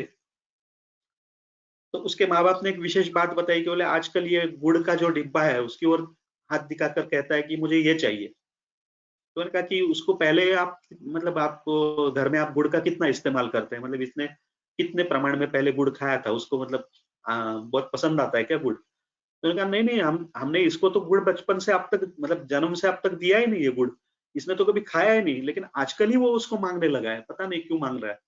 तो देखिए कितने आश्चर्य की बात है कि जिस बच्चे ने गुड़ का सेवन किया ही नहीं बचपन से, कभी मतलब जन्म से, कभी बचपन तो बच्चा ही था, जन्म से गुड़ का सेवन किया ही नहीं, लेकिन जैसे ही कृमि उत्पन्न हो गए तो उसको गुड़ खाने की इच्छा होने लगी और गुड़ का डिब्बा दिखाकर मांग रहा है कि मुझे गुड़ दे दीजिए। कितने आश्चर्य की बात है, सोच लीजिए। तो गुड़ ये बड़ा हेतु है। तो पिष्ट पदार्थ का सेवन, व्यायाम का वर्जन करना, व्यायाम करने के बाद अग्नि अच्छा रहता है और अग्नि बल अच्छा रहता है, और अग्नि का बल अगर अच्छा है तो कृमि या इस प्रकार की विकृतियां शरीर में उत्पन्न होने की संभावना कम हो जाती है, ना के बराबर हो जाती है। दिवाशयी, दिवा स्वाप करना, विरुद्ध भोजन करना, इनके साथ कारण कृमि उत्पन्न हो सकते हैं। इसी के साथ क्षीर, मांस, घृत, इनका अयोग्य पद्धति से उपयोग करना, ये नहीं कि इनको खाना ही नहीं चाहिए, कभी उपयोग करते हैं अगर, और शाकानी जो पत्रवंती, पत्र शाक, इनका उपयोग करते हैं कई बार तो ऐसा होता है कि ये पत्र शाक के साथ ही कृमियों के अंडे हमारे पेट में चले जाते हैं, ये भी होता है। तो एक पत्र शाक कृमियों के लिए अनुकूल स्थिति भी बनाते हैं शरीर में, और साथ साथ कृमियों को उत्पन्न करने में साक्षात में मदद करते हैं। तो ऐसा भी हो सकता है, इसलिए ये सारे हेतु हैं। तो इनका वर्जन करना चाहिए कृमियों का, अगर हमें चिकित्सा करनी है। और ये तो प्रसिद्ध जो श्लोक है, इसको हमें याद रखना चाहिए कि ज्वरो विवरणता शूलम रुद्रोग सदनम ब्रह्म भक्त द्वेषोति सारश्च संजात कृमि लक्षणम। तो जो इसको हमें याद रखना चाहिए, जो विवरणता है ये बहुत अलग अलग प्रकार की विवरणता हमें मिल सकती है। जो मतलब हाइपर पिगमेंटेशन जिसको कहा जाता है, इस प्रकार से हो सकता है। हाइपो भी हो सकता है। तो जो कई बच्चे, विशेष रूप से जो बच्चे होते हैं, उनके गाल पर, मतलब गंड प्रदेश पर या कपोल में, गाल पर ऐसे हल्के सफेद रंग के, मतलब पांडुर उसको कहना चाहिए, श्वेत नहीं कहना चाहिए, पांडुर वर्ण के ऐसे जो छोटे छोटे धब्बे मिल जाते हैं, वो कई बार कृमियों के कारण होते हैं उनके। तो वो श्वित्र नहीं होता है उनका, वो कृमियों के कारण ऐसे धब्बे उत्पन्न हो जाते हैं। और जैसे हम लोग कृमियों की चिकित्सा देते हैं, वो तो नष्ट हो जाते हैं, वो धीरे धीरे निकल जाते हैं। तो इसी तरह से परीक्षण में भी हम लोग देखेंगे नाखून पर भी ऐसे सफेद डिस्कलरेशन एक उत्पन्न हो जाता है। तो ये भी एक विवरणता है। कई ऐसे रोगी मिले कि रक्तज कृमि में तो विवरणता उत्पन्न होना ये बहुत स्वाभाविक सी बात है। तो रक्तज कृमियों में कई बार ऐसा मिला है कि नाक जो है, ऐसे रोगी मिले कि जिनके नाक के ऊपर वयवर्णी है। तो ये अब नाक का सवाल बन जाता है ऐसे रोगियों में। मतलब उनको ये बड़ी मुश्किल हो जाती है कि वो छिपाए कैसे इसको। तो नाक ऐसा, ऐसे पेशेंट आते हैं कि नाक चॉकलेटी कलर का हो गया है, नाक काला हो गया है, या नाक डार्क नीले रंग का हो गया है। साउंड आ रही है ना ठीक से मेरी? आवाज आ रही है? जी ठीक से आ रही है, हो सर। ठीक आ रही है। हाँ, अच्छा अच्छा, ठीक। नहीं, किसी ने एक मैसेज भेजा है कि आवाज नहीं आ रही, इसलिए मैंने कंफर्म कर लिया। तो इस प्रकार का जो ये नाक पर जो वैवर्ण्य है, इसमें भी रक्तज कृमि ये उसका कारण हो सकता है कई बार। तो इसको हमें ध्यान रखना चाहिए। तो नाक, तो उसमें हमें फिर मतलब रक्त के व्याधियों में विरेचन, ये तो एक मृत्यु विरेचन या कटुका युक्त औषधियों से, जैसे रक्तपाचक है, फलत्रिकादि है, आरोग्यवर्धिनी भी कटुका युक्त है। इसलिए हमें सोचना है कि रोगी के लिए कौन सा अधिक उपयुक्त है, ऐसा इससे देते हैं जब। और फिर वर्ण प्रसादन करने वाली मंजिष्ठा, अनंता, इस प्रकार की औषधियां जो रक्त पर काम कर रही है, ऐसा देते हैं। और साथ साथ कृमि की चिकित्सा देते हैं। तो ये जो नाक पर वैवर्ण्य है वो ठीक हो जाता है उनका। ऐसे बहुत सारे रोगी हो गए। और ऐसे भी रोगी हो जाते हैं, वो एक अलग विषय है कि जिनका पूरा मुंह ही काला हो जाता है, मतलब रोग के कारण, और अन्य किसी कारण से नहीं। ऐसे भी होते हैं। तो उसमें भी रक्त दृष्टि होती है। तो उसमें भी कई बार रक्तज कृमियों का भी संबंध हो सकता है। भ्रम बार बार उत्पन्न होना, इसमें भी कृमियों का संबंध हो सकता है। हमें भ्रम के व्याधि में हम लोग जो है ना, कि ये तो हम लोग जो सूद शेखर दे दे, धमासा दे दे, और चीजें हम लोग करते रहे, लेकिन इसमें कृमि ये भी एक कारण हो सकता है। इसको हमें सोचना चाहिए। मॉडर्न जो रिसर्चेस हुए हैं, इससे ये पता चला है कि जो वर्म इन्फेस्टेशन जो है, इससे इम्यूनिटी प्रभावित होती है। और जो वर्म इन्फेस्टेशन जिसको है, उसे बैक्टीरियल और वायरल इन्फेक्शन होने के चांसेस और ज्यादा बढ़ जाते हैं। और या तो जिनको है उनके सीवियर हो जाते हैं। इतना ही नहीं, तो वैक्सीन के जो परिणाम है, उनका वर्म से संबंध होता है। वर्म्स उन परिणामों में बदलाव ला सकते हैं, उनको कम ज्यादा कर सकते हैं। ये रिसर्चेस है, आप इंटरनेट पे सर्च मारिए, आपको मिल जाएंगे। मतलब आप को ये करना है, जो नए विद्यार्थी जिनको अगर पता नहीं होगा, तो ये इस प्रकार का आपका क्वेश्चन डालकर उसके आगे एक एरो निकाल के उसमें ये कहना है कि स्कॉलरली आर्टिकल्स, ऐसा लिखना है। तो वो आपको फिर गूगल सर्च में सबसे पहले गूगल स्कॉलर, उसमें जो आर्टिकल्स है वो दिखाएगा। तो उसमें आपको जो मतलब जो ऑथेंटिक आर्टिकल्स है वही मिल जाएंगे, क्योंकि इंटरनेट तो मीडिया है, इसके ऊपर कोई कुछ भी लिख दे, वो सारा सत्य नहीं होता है। हाँ, जैसे आजकल जो बाकी मीडिया में भी जो सारा बताते हैं, वो भी सारा सत्य नहीं होता है, क्योंकि आजकल मीडिया भी राजकीय प्रभाव से बचा नहीं है। तो इसलिए इसी प्रकार से ये जो सोशल मीडिया या इंटरनेट है, उसमें भी ऐसे कई लोग कुछ जो अपने अनुभव है, जो उनको जो लगता है वो लिखते हैं, जरूरी नहीं कि वो ऑथेंटिक है। इसलिए स्कॉलरली आर्टिकल्स ऐसा करके लिखेंगे तो हमें मिलता है, तो उसमें आपको ये इस प्रकार के आर्टिकल्स मिल जाएंगे, कई आर्टिकल्स है इस विषय पर, तो मैं उसके विस्तार में नहीं जाना चाहता, लेकिन ये बात ध्यान रखना जरूरी है, और ये आज के परिप्रेक्ष्य में ये और ज्यादा महत्वपूर्ण हो जाती है बात, क्योंकि जो ये अनुभव आता है कि जो इस प्रकार के आजकल भी आ रहे रोगी, आजकल मतलब आज और कल भी आए आजकल मतलब ये पिछले 2 साल से ये चल रहा है, और अब फिर से थर्ड वेव इसलिए आ रहा है। पिछले 8-10 दिन में हमारे पास से लगभग 140 से ऊपर जिनका रिपोर्ट पॉजिटिव आया है, या तो जिनका पॉजिटिव आ सकता था अगर उन्होंने किया होता, लेकिन उन्होंने किया ही नहीं। ऐसे रोगी ऐसे रोगियों की संख्या 140 अभी पहुंच गई पिछले, तो कई बड़ी संख्या में आयुर्वेद के पास आजकल लोग आ रहे हैं, और इसमें ये पाया जा रहा है कि इनमें भी कृमि होते हैं, कृमि एक इम्पोर्टेंट फैक्टर होता है, तो इसके साथ साथ कृमि की चिकित्सा अगर उनको देते हैं हम लोग, तब वो जल्दी ठीक हो जाते हैं, ये पता चलता है, क्योंकि इसका डायरेक्टली संबंध है इससे, ये हमें जानना चाहिए।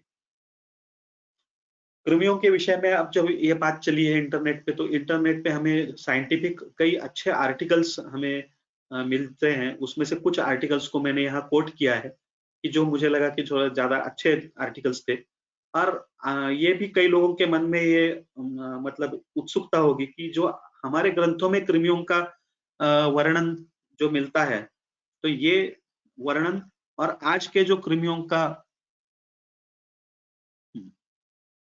आजकल जो कृमियों का मतलब वर्म्स का वर्णन मिलता है, उसमें क्या समानता है या उसमें क्या पैरेलल्स है, तो इसके लिए आपको ये जो आर्टिकल्स है इनको पढ़ना चाहिए आपको। तो इसमें से कुछ आर्टिकल्स में ये एक टेबुलर फॉर्म में देने की कोशिश की गई है कि जो हमारे ग्रंथों में जो आजकल जो कृमि मिल रहे हैं और हमारे ग्रंथों में जो कृमियों के नाम है उसमें सामंजस्य, उनमें कोरिलेशन बिठाने की कोशिश की गई है। उसमें ये मुश्किल काम है, ऐसा एकदम 1 to 1 कोरिलेशन नहीं बिठाया जा सकता वैसे, लेकिन फिर भी ये काफी अच्छे आर्टिकल्स है, इसको आप पढ़ सकते हैं। तो इनमें आप ये इस प्रकार का विचार देख सकते हैं। हम लोग उसके विस्तार में नहीं जाना चाहते, क्योंकि हम लोगों को आयुर्वेद की दृष्टिकोण से क्या मिलता है इसी के ऊपर ज्यादा अभी फोकस करना है।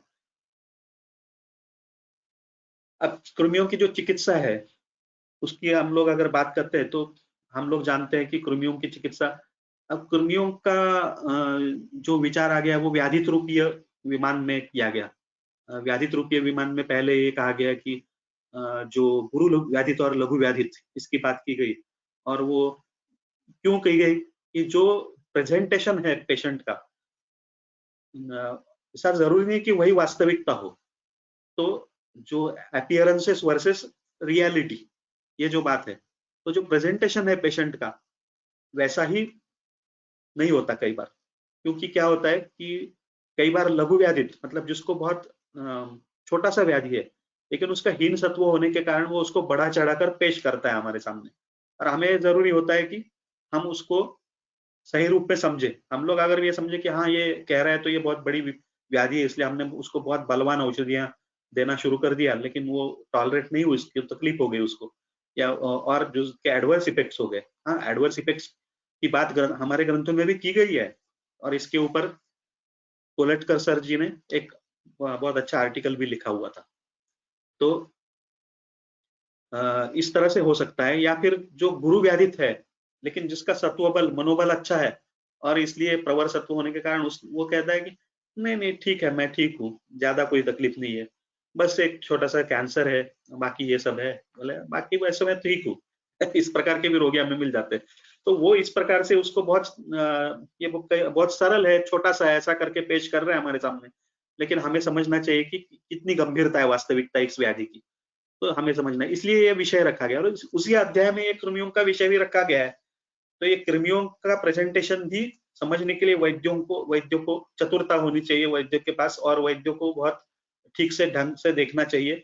और ये कई बार छिपे हुए कृमियों के लक्षण होते हैं, जिसको हम लोग मिसगाइड हो जाते हैं, जिसको हम लोग हमारा डायग्नोसिस गलत हो जाता है, इसलिए शायद ये उसी अध्याय में इसको रखा गया है। तो इसलिए कृमियों के विषय में भी हम लोग मिसगाइड हो जाते हैं, कई बार हम लोग मिसलीड हो जाते हैं, और इसलिए ये हम भ्रमित ना हो इसके लिए इसको इसी अध्याय में रखा गया होगा। अब ये कृमि के चिकित्सा के विषय में ये कहा गया है कि 3 प्रकार से इसकी चिकित्सा की जानी चाहिए: अपकर्षण, प्रकृति विघात और निदान परिवर्जन, इस क्रम से ये बताया गया है। तो अपकर्षण तो बाह्य कृमि जो है उनको निकालना। अब ये आपने देखा होगा कि मैगेट्स उत्पन्न हो जाते हैं, कृमि व्रण में उत्पन्न हो जाते हैं, उनको फोर्सेप्स से निकाला भी जा सकता है। ऐसे कई बार बहुत भयंकर स्थितियां देखने के लिए मिलती है। जो हम लोग यहाँ आयुर्वेद कॉलेज में काम कर रहे थे तब जो शालाक्य विभाग में अध्यापक थे, तो उन्होंने शालाक्य विभाग में तब जो अध्यापक थे तो उन्होंने एक केस हमें दिखाया कि उसके एक प्रकार का कैंसर था, तो एक ऐसी स्थिति बन गई थी कि उसके अंदर पाक हो गया था उसके, तो उनके कान में अगर औषधियां मतलब वो डाली जाए तो बड़ी संख्या में मैगेट्स बाहर आते थे, फिर से डाला जाए तो फिर बड़ी संख्या में मैगेट्स, तो इतनी भयंकर स्थितियां हो सकती है। तो ये बाह्य कृमि होते हैं इस प्रकार से, तो उनका डायरेक्टली अपकर्षण किया जा सकता है, और या तो पंचकर्म चिकित्सा के आधार पर हमें इसका हमें उनको बाहर निकालने के लिए उसकी व्यवस्था करनी चाहिए।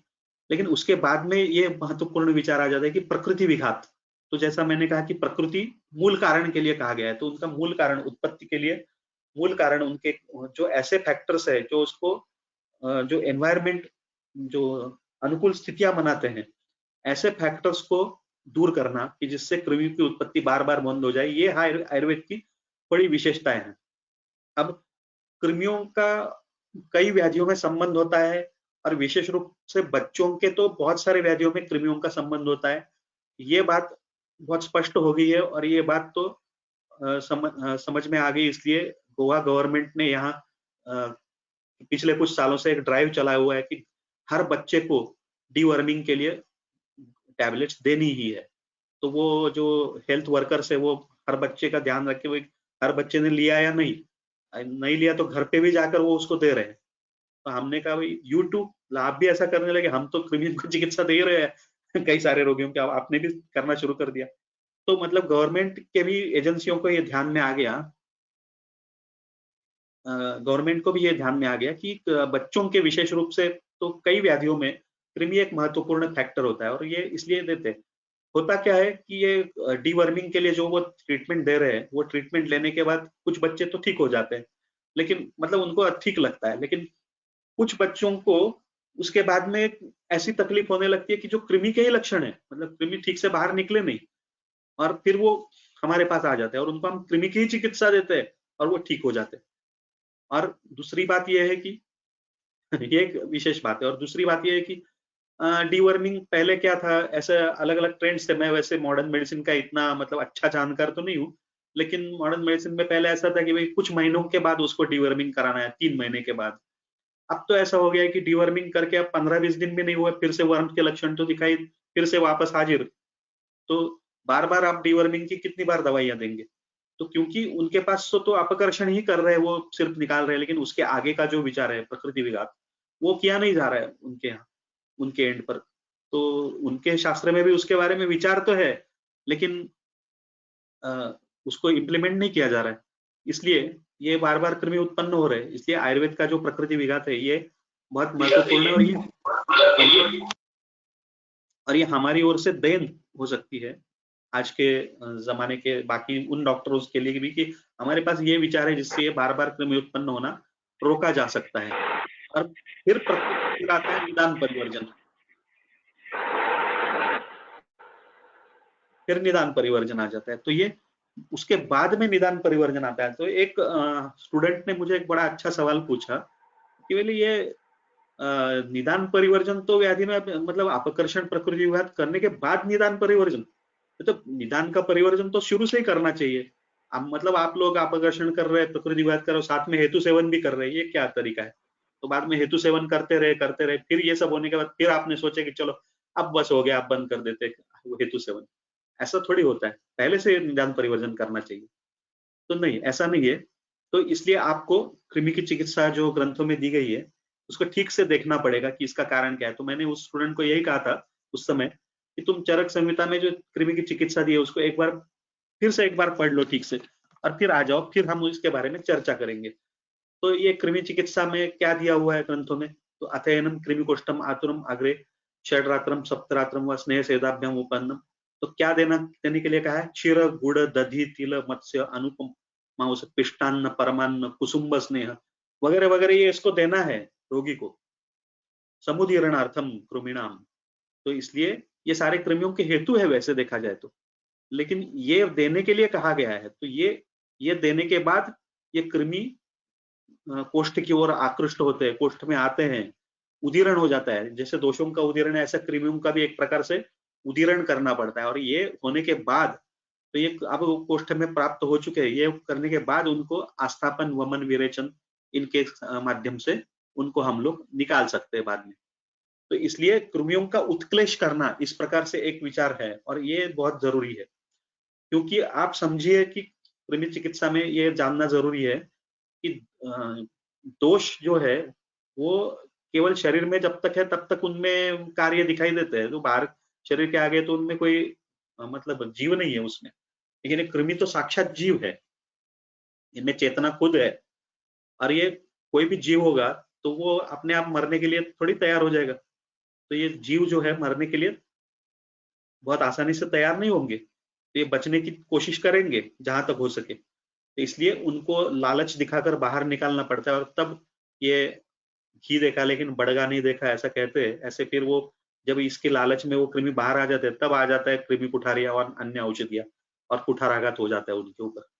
तो इसलिए उनको उत्क्लेश करने के लिए, उनको बाहर निकालने के लिए ये आहार की जरूरत है। और इसलिए इसलिए ये आवश्यक है कि ये पहले निदान परिवर्जन नहीं दिया। ग्रंथों में कोई बात अप्रयोजन नहीं की गई है, उन्होंने जो क्रम दिया है वो भी इंपॉर्टेंट है कि किस क्रम से दिया है। ग्रंथों में चिकित्सा में हर चिकित्सा स्थान में भी जहां जहां जिस क्रम से दिया है वो क्रम बड़ा महत्वपूर्ण है, वो बड़ा सोच समझ के दिया हुआ है। तो ये बात समझनी चाहिए कि जो हम लोग जिनको महर्षि कह रहे हैं तो उनकी कितनी बुद्धि होगी, हम अपने आप को कितना बुद्धिमान समझते हैं तो वो महर्षियों की कितनी बड़ी बुद्धि होगी। तो उन्होंने जो दिया है बड़ा सोच समझ के दिया है, तो हमें उसको सोचना चाहिए कि उन्होंने ऐसा क्यों दिया है। तो ये क्रम जो है वो भी जरूरी है। तो इसलिए शुरू में निदान परिवर्जन नहीं करते, इसलिए क्योंकि उत्क्लेश करना होता है हमें, और फिर बाद में निदान बंद किया जाता है ताकि बार बार कृमि उत्पन्न ना हो। तो उसके लिए क्या क्या देना चाहिए, तो इसमें एक ग्रंथों में जो ये दिया है इसको मैंने इसलिए कोट किया है कि इसमें एक बड़ा लिस्ट मिल जाता है हमें कि कौन से ऐसे द्रव्य है कि जो उत्तम कृमिघ्न द्रव्य है कृमि के लिए। ऐसे कौन से द्रव्य है कि जो उत्कृष्ट कृमिघ्न है, तो ये इसमें हमें ग्रंथों में मिल जाते हैं। उनको उनको कहा गया है स्पष्ट रूप से, मूलक सर्षप लशुन करंज शिग्रु मधुशिग्रु खरपुष्पा वगैरह वगैरह सुरसा। तो इसलिए इसमें लिस्ट में जो द्रव्य दिए इनका हमें कृमि चिकित्सा में अवश्य उपयोग करना चाहिए। और इतना ही नहीं, कृमि क्या होता है कि वो हम लोग चिकित्सा देते हैं उस समय नष्ट हो जाते हैं, फिर से अगर उसने हेतु सेवन किया तो फिर से उत्पन्न हो जाते, बार बार उत्पन्न हो सकते हैं। इसलिए हमने जब कृमियों की चिकित्सा दी उसके बाद में हमें फिर से रोगी को समझाना चाहिए कि उसके आहार में इस प्रकार के द्रव्य हो कि मूली का सेवन किया जाए, लहसुन का तड़का दिया जाए उसके आहार में, या शिग्रू के ड्रमस्टिक्स वो मिल जाते हैं तो उनका सेवन किया जाए, वो उसको डाल दिया जाए दाल में या सब्जी में। ये इस प्रकार से हमें बताना चाहिए। सुरसा तुलसी तो बहुत ही उत्तम कृमिघ्न है। ऐसे सारे द्रव्य यहाँ पे दिए हुए हैं, तो इनका उपयोग हमें करना जरूरी होता है। और गोमूत्रेण साधयेत, गोमूत्र से सिद्ध, तो गोमूत्र गोमय वगैरह जो है वो भी बहुत उत्तम कृमिघ्न है, इनका हमें सोचना चाहिए। और विडंग, इसको तो भूल ही नहीं सकते हम लोग, क्यों विडंग जो है वो तो उत्कृष्ट कृमिघ्न द्रव्य है। ऐसा क्यों, तो विडंग ये करता क्या है एक्चुअली, तो ये विडंग ये नहीं कि विडंग की पाउडर खाई तो एकदम कृमि गिरना शुरू हो गया, ऐसा अपेक्षित नहीं है। ऐसा हो भी सकता है लेकिन ये उसकी अपेक्षा नहीं है। विडंग जो है ये उत्कृष्ट प्रकृति विघात करने वाला द्रव्य है, इसलिए कृमियों की उत्पत्ति को जड़मूल से नष्ट कर देता है। ये बार बार उत्पन्न होना पूरी तरह से बंद करा देता है ये विडंग, इसलिए उत्कृष्ट कृमिघ्न द्रव्य है। मतलब कृमियों के लिए जो अनुकूल स्थितियां बनने नहीं देता, क्योंकि ये विडंग जो है दीपन है और क्लेद का शोषण करता है, इसलिए डैम्पनेस ह्यूमिडिटी नहीं उत्पन्न होने देता, क्लेद नहीं उत्पन्न होने देता, शोषण करता है। इसलिए ये जो कृमियों के लिए अनुकूल स्थिति बनने नहीं देता ये विडंग, और इसलिए कृमियों की बार बार उत्पत्ति होना बंद हो जाता है। इसलिए विडंग ये उत्कृष्ट कृमिघ्न बताया गया है, तो इसलिए इसका उपयोग करना चाहिए। और भी यहाँ पे बहुत सारे द्रव्य हैं, वो हम लोग ग्रंथों से पढ़ सकते हैं, अभी मैं उसके विस्तार में नहीं जाऊंगा। अब कृमियों की चिकित्सा को हम लोग अगर सारे ग्रंथों में, मतलब क्या होता है कि ये जामनगर की स्टाइल है कि एक बार किसी विषय का अध्ययन करना है ना, तो शुरू कहाँ से होता है, वेद काल से, तो वहां से शुरू किया, तो उसके बाद में क्रम से क्या क्या लिटरेचर मिलता है उसका पूरा अध्ययन कर देना है एक बार, तो एक विषय का अच्छा अध्ययन हो गया। तो इसलिए क्रमशः शताब्दी वाइज कौन से ग्रंथ आयुर्वेद के उपलब्ध है, तो उनमें कृमियों के बारे में क्या क्या बताया गया, ये सारा मैंने कंपाइल एक बार बैठ के किया काफी सारा, तो उसमें कई अच्छी बातें मिली, लेकिन उसके विस्तार में अभी मैं नहीं जा रहा हूँ, क्योंकि वो ग्रंथों में कृमियों का क्या विचार है उसी पर पूरा विस्तार हो जाएगा, वो नहीं, अभी हमें व्यावहारिक बात पर हम लोग ज्यादा बल दे रहे हैं, तो इसलिए। लेकिन ये वीर सिंहावलोक एक जो ग्रंथ है ना, उसमें एक विशेष बात कही गई, उसमें एक बड़ी विशेष ही बात कही गई है, तो इसकी ये विशेषता है इस ग्रंथ की कि उसमें ये दिया गया है कि जो पूर्व कर्म जो होते हैं जिनके कारण कृमि उत्पन्न हो सकते हैं उस व्यक्ति को ऐसे दिए है, और उसके लिए जो दैवीय उपाश्रय चिकित्सा है वो दी गई है, और साथ साथ जो ज्योतिष के आधार पर कौन से व्यक्तियों में कृमि बार बार उत्पन्न होता है ऐसा दिया गया, तो एक बड़ी विशेष बात है, इसलिए मैंने इसको यहाँ हाईलाइट किया है। ऐसे दूसरे ग्रंथों में भी कई वैशिष्ट्यपूर्ण बातें हमें मिलती है। और ये प्रकृति विघात की हम लोग जो बात कर रहे हैं उसमें कौन से ऐसे फैक्टर्स है, इसको मैंने सोचा और व्यवहार में जो रोगियों पर अनुभव लिया उसके आधार पर मैंने ये लिखा है कि कौन से ऐसे फैक्टर्स है कि जिनके कारण कृमि बार बार उत्पन्न होते रहते हैं, मतलब कृमियों की उत्पत्ति के लिए मदद करने वाले फैक्टर्स, और जिनको हमें प्रकृति विघात करते समय ध्यान रखना चाहिए कि हम लोग उनको दूर कर सके। तो ये सारे फैक्टर्स है, इनमें से कौन से फैक्टर्स हमारे सामने जो रोगी है उसमें है, ये हमें ढूंढना पड़ेगा। तो ये जैसे अग्निमांद्य, ये बड़ा सबसे महत्वपूर्ण फैक्टर है कि अग्निमंद होगा तभी ये इस प्रकार की सारी स्थितियां आगे बनती है। आंतरों का दौर्बल्य, जिसके कई कारण दूसरे हो सकते हैं, आम निर्मित होना, समान या अपान की गति का अवसाद, उनकी गति ठीक से नहीं है, और उसके कारण होता क्या है कि अन्न देर तक पड़ा रहता है। अब समान और अपान की गति ठीक से नहीं, और जब पड़ा रहता है तो सड़ता है एक प्रकार से, उसमें फर्मेंटेशन जैसे चेंजेस आते हैं, तो उसके कारण कुतित्व जो उत्पन्न हो जाता है उसमें कृमियों की उत्पत्ति के लिए अनुकूल स्थिति बन जाती है। इसलिए समान और अपान की गति अगर ठीक नहीं है तो वो भी एक कारण बन जाता है, तो इसलिए उसको ध्यान में रखना जरूरी है। धातु पाक जब हो जाता है, धातु पाक या आयुर्वेद में कभी भी प्राकृत अर्थ में नहीं, मतलब वो मेटाबॉलिज्म के अर्थ में नहीं है आयुर्वेद में जो शब्द आया है, धातु पाक ये विकृति सूचक है।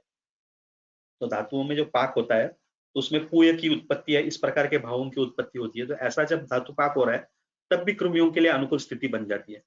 रसदुष्टि अगर हो तब कृमियों के लिए अनुकूल स्थिति, विकृत कफ या साम पित्त, इनमें कृमियों की उत्पत्ति के लिए अनुकूल स्थितियां बन जाती है।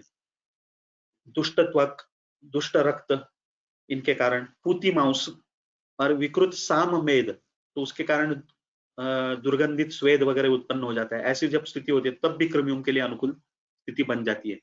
और इसलिए जो दातार गुरुजी थे, वैद्यराज आत्माराम शास्त्री दातार, बृहत त्रिरत्न अवार्ड विनर, तो उनका ये विचार था कि जो मेद है उसमें आप और पृथ्वी इस प्रकार का पांचभौतिक संगठन है, तो मतलब वो कहते थे कि मेद मतलब कीचड़ है एक प्रकार से मतलब पानी में पृथ्वी मिलाई गई है, तो इसलिए वो कहते थे कि ये इस प्रकार का जो मेद का संगठन है, ये इस प्रकार का जो मेद बिगड़ जाता है, तो इस प्रकार का जो संगठन है वो कृमियों की उत्पत्ति के लिए, आप और पृथ्वी का कॉम्बिनेशन, ये कृमियों की उत्पत्ति के लिए अनुकूल स्थिति बन जाती है उसके कारण। और इसलिए वो मेदोपाचक जो है उसका गुग्गुलू बनाकर वो कृमियों की बार बार उत्पत्ति ना हो इसके लिए वो देते थे। तो इसलिए ये विकृत सांमेद ये एक इंपॉर्टेंट फैक्टर है। विकृत क्लेद शरीर में बहुत ज्यादा जब बन जाता है तो कृमियों की उत्पत्ति के लिए अनुकूल स्थिति बन जाती है। विकृत लसिका, विकृत स्वेद, मल संचय जब शरीर में हो जाता है किसी कारण से, ये सारे फैक्टर्स जो है इनको हमें ध्यान रखना चाहिए।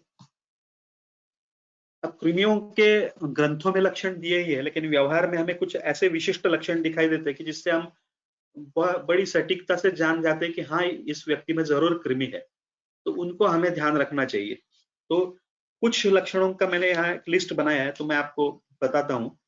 तो जैसे मैंने पहले ही कहा कि ऐसे जो रोगी होते हैं कि जिनको बार-बार मल प्रवर्तन करना पड़ता है। अब ये द्रवमल प्रवृत्ति नहीं होती है इसमें, या पिच्छिल वगैरह नहीं होती है, संवहत मल होता है ज्यादातर बार, लेकिन बार-बार होता है, तो इसमें कृमियों की संभावना ज्यादा बनी रहती है। विशेष रूप से भोजन के पश्चात तुरंत जो मल प्रवर्तन करते हैं, उनमें कृमियों के विषय में हमें सोचना चाहिए। या विशेष रूप से कई ऐसे भी बड़े लोग भी होते हैं और बच्चे भी होते हैं कि जो खाने के बीच में उठकर टॉयलेट में जाकर वापस आ जाते हैं, खाने पे लौट आते हैं। इसलिए ऐसे लोगों में भी कृमियों के विषय में अवश्य सोचना चाहिए। हास्य दौर्गंध्य अभी पहले उल्लेख आया था, तो ये कृमियों का बड़ा लक्षण हो सकता है। बार-बार आधमान होना, इसमें कृमियों का बड़ा संबंध हो सकता है, तो इससे कृमियों की आशंका हमें हो सकती है। विशेष रूप से जब रोगी ऐसा बताता है कि जैसे ही मैं खाना खाता हूँ तो तुरंत पेट फूलने लगता है, और तुरंत गैस बननी शुरू हो जाती है और तुरंत पेट फूलने लगता है, तो आप सोचिए कि ये कैसे हो सकता है, ये इसकी संप्राप्ति क्या है इसके पीछे। अब जब तीसरे अवस्था पाक में वो अन्न पहुंच गया, इसलिए तब ज्यादा अधोवात की उत्पत्ति हो गई, तब तो समझ सकते हैं। लेकिन खाना खाते ही वहां तो कफ का आमाशय स्थान है और कफ का प्राधान्य होता है, तब ये ज्यादा गैस कैसे बनना शुरू हो जाते हैं। तो इसका लॉजिकली भी आंसर है, और व्यावहारिक रूप से हमें पता चलता है कि इनमें कृमि उत्पन्न होते हैं। तो जैसे ही आहार सेवन किया जाता है, वो कृमि एक्टिव हो जाते हैं, और इसलिए कृमियों के कारण जो शरीर में बदलाव आते हैं, उसके कारण ज्यादा ये आधमान उत्पन्न होने लगता है। नहीं, स्लाइड अभी नहीं चेंज करूंगा कुछ देर तक, कि क्योंकि ये बहुत सारे लक्षण है, वो लक्षण पूरे होने के बाद स्लाइड आगे की चेंज होगी। किसी ने कहा कि स्लाइड नहीं चेंज किया आपने, इसलिए। तो जो विशेष रूप से जो बाद में अधोवात प्रवृत्ति होती है, तो दुर्गंधित सशब्द अधोवात प्रवृत्ति जो होती है, उनमें भी ज्यादातर बार कृमि होता है। अभी जो जैसा मैंने कहा, ऐसा नहीं कि किसी दूसरे व्याधि में ऐसा नहीं होता है, लेकिन ये जो मैं अभी लक्षण आपको बता रहा हूँ, ये लक्षण समुच्चय एक साथ आपको अगर मिल जाए, तो युक्ति प्रमाण से आपको समझना चाहिए कि इसमें कृमि है। ये लक्षण दूसरे व्याधि के कारण भी हो सकते हैं, लेकिन वहां इस लक्षण के साथ अन्य लक्षण जो होते हैं वो बिल्कुल अलग होते हैं, तो तब आपको वो दूसरे व्याधि के कारण हो सकता है। अब जो कृमियों के कारण मानसिक बदलाव भी आते हैं। कृमियों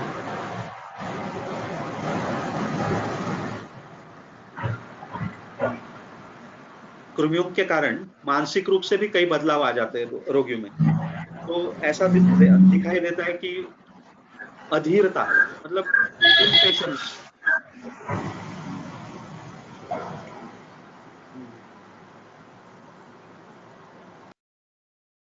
इम्पेशंस, अधीरता, ये देखा जाता है उनमें। बहुत मतलब इम्पेशेंट रहते हैं, जो मूवमेंट्स उनकी होती है उससे पता चलता है कि बहुत अधीर है। ऐसा कई बार कृमियों के कारण होता है। अनुपस्थित चित्तत्व, तो आप लोग एडीएचडी जो आजकल कहा जाता है, ऐसे बच्चे होते हैं, उनमें भी कई बार कृमि होते हैं। अब ये मैं जो कह रहा हूँ, तो आप लोग, आपको तो सब जगह कृमि दिखाई दे रहे हैं, ऐसा नहीं, दूसरे भी कारण होते हैं, लेकिन कृमि ये वन ऑफ द फैक्टर्स हो सकता है। तो अनवस्थित चित्तत्व में ऐसा क्योंकि अनुभव आया है कि जिनको कृमि की चिकित्सा देने के बाद उनमें स्थिरत्व आ गया। ऐसे बहुत बच्चे देखे गए हैं कि जिनमें इस प्रकार की चिकित्सा देने के बाद वो ठीक हो गए, इसलिए मैं ये कह रहा हूँ। क्षुधा मंद होना, विशेष रूप से शाम को भूख न लगना, ऐसा दिखाई देता है, तो वो भी कई बार कृमियों के कारण होता है। और इससे बिल्कुल उल्टा, कुछ ऐसे रोगी होते हैं कि जिनको बहुत ज्यादा भूख लगती है, बार बार भूख लगती है, और विशेष रूप से शाम को भूख लगती है। और कई रोगी तो ऐसे होते हैं कि जो ये कहते हैं कि शाम को जब मुझे भूख लगती है, तो घर के खाने से वो भूख मेरी शमन नहीं हो जाती, मुझे बाहर होटल में जाके कुछ ना कुछ खाना पड़ता है, या तो वड़ा या ऐसे कुछ तली हुई चीजें, मैं जब वो ऐसा कुछ खा लेता हूँ तभी मुझे शांति मिलती है, नहीं तो मुझे बहुत इरिटेट होता है, मैं कुछ काम नहीं कर पाता हूँ, ये खाना ही पड़ता है मुझे जाकर बाहर। तो आप सोचिए कि ये कृमि का एक विशेष लक्षण है। इस प्रकार के रोगियों में ज्यादातर कृमि ये उसका कारण होता है। तो क्षुधा मांद्य भी होता है, क्षुधा आधिक्य भी होता है। गुदकंडू, ये तो एक कृमि का बड़ा विशेष लक्षण है। तो कई बार ऐसा होता है कि मतलब इतने सारे लक्षण है, गुदक कंडू भी होते हैं, तो कई बार ऐसा होता है कि गुद में कृमि, वो पेशेंट बोलता भी है कि दिखाई भी दे रहे कृमि, फिर भी हम लोग देखते हैं कि पूरी हिस्ट्री जो वो कई डॉक्टर्स के पास जाकर आया है, तो उन्होंने किसी ने उसको डीवर्मिंग मतलब मॉडर्न जो है उन्होंने नहीं दिया है, या कृमियों के बारे में ध्यान ही नहीं दिया है। तो हम लोग परेशान हो जाते हैं कि अरे भाई, अब कृमि ये इतना क्लियर कट इंडिकेशन दे रहे हैं कि कृमि गुदकंडू उत्पन्न कर रहे हैं, कृमि गुद से बाहर आ रहे हैं। अब क्या कृमि बाहर आकर बताए कि भाई हम लोग ये कर रहे हैं इतना ही बाकी बचा है, अब तो क्या बचा बाकी। तो इतने के बाद भी आप लोग अगर कृमि की चिकित्सा न दे तो फिर हद हो गई ये तो ये एक लक्षण ऐसे है कि इसमें तो कृमि की चिकित्सा जरूर देनी ही चाहिए हमें। तो योनि कंडू, ये भी कई बार ऐसा होता है कि कृमि के कारण ही होता है बहुत बार। विशेष रूप से दुर्गंधित और पिच्छिल श्वेतस्राव जो होता है, उसमें कृमि ये एक बड़ा कारण हो सकता है उसके पीछे। जैसा मैंने कहा कि इसमें सब में वन ऑफ द फैक्टर्स है कृमि, ऐसा नहीं कि ये केवल कृमि से ही होता है और कोई कारण नहीं होता है इसका, इसलिए मैंने ज्यादातर बार या बहुत बार ऐसा शब्द मैं उपयोग कर रहा हूँ। निद्रा खंडित होना या अल्प निद्रता, इसके पीछे भी कृमियों का हाथ हो सकता है। और कई ऐसे रोगी होते हैं कि जिनको बहुत ज्यादा सपने आते हैं, स्वप्न दर्शन ज्यादा होता है, तो उसमें भी कृमियों का संबंध होता है। और विशेष रूप से दुस्वप्न दर्शन, बुरे सपने आते हैं, या स्वप्न में बीभत्स बहुत गंदी चीजें दिखाई देती है कि वो किसी टॉयलेट के पास गया है, या कोई ऐसी कीचड़ के पास गया है, गटर के पास गया है, ऐसी कई चीजें ऐसी बीभत्स गंदी चीजें दिखाई देती है, तो ये भी ऐसा कई बार कृमियों का लक्षण होता है और ऐसा रोगी बताते हैं, इसीलिए तो हमें पता चला। तो रात को सोने के बाद वो दांत कटकटाता है, तो ये एक विशेष लक्षण है, दांतों की आवाज करता है बीच बीच में, ये इसके कारण वो समझ में आता है कि हाँ, ये कृमि है इसको। अब जैसे ये बताया, इसके साथ साथ ये भी होता है कि कई बार अति निद्रा भी कृमि के कारण हो सकती है, ज्यादा नींद आना ये भी कृमि से संबंधित हो सकता है। और कई बार ऐसा होता है कि वो कहता है कि मैं रात का खाना जैसे ही खाता हूँ तो मैं आखिरी जो कुछ निवाले खा रहा हूँ तब मैं नींद में ही होता हूँ, और जैसे ही खाना पूरा होता है मैं सो ही जाता हूँ, मैं तो कुछ कर ही नहीं सकता, मैं उसके बाद में कुछ इम्पॉसिबल है मेरे लिए करना। तो ऐसी जो स्थिति होती है उसमें भी कई बार कृमि ये कारण होता है। शुष्क काश, मतलब बहुत ड्राई कफ, इरिटेटिंग, ये होता है, इसके बारे में मैं आगे भी बात करूंगा। तो और विशेष रूप से रात में जो बलवान होता है, रात में बढ़ जाता है और रात में रात भर कई कई नींद नहीं आती है, तो ऐसे पेशेंट्स में कृमि एक महत्वपूर्ण फैक्टर होता है, और इसके बारे में मैं अपने अनुभव बताऊंगा बाद में आपको। तो और थोड़ी थोड़ी खांसी बीच बीच में आना, या गले में खराश है ऐसा लगना, और बार बार गला साफ करते रहना, इस प्रकार का, मतलब जो ऐसा करते हुए बात करते रहते हैं लोग बीच बीच में, ऐसे मैक्सिमम लोगों में कृमि ये उसका इम्पोर्टेंट कारण होता है। और जब आप उनको कृमियों की चिकित्सा कर दे देंगे, तो वो साफ साफ बात करना शुरू कर देंगे बिना रुकावट के, ऐसा कई रोगियों में देखा जाता है। तो जैसा मैंने कहा, इसके दूसरे कारण भी हो सकते हैं, लेकिन ये एक महत्वपूर्ण कारण हो सकता है। हास्य श्रवण, मुंह में ज्यादा लाला स्राव होना, पानी मुंह से ज्यादा निकलना, और विशेष रूप से पिच्छिल, चिपचिपा मुंह में होना, और तंतुमत जीवन, जो कफ है वो तंतुमत होता है, और ये हम लोग जब उसको जीभ दिखाने के लिए बोलते हैं तब पता चलता है कि बहुत पिच्छिल और इस प्रकार के लाला है उसकी।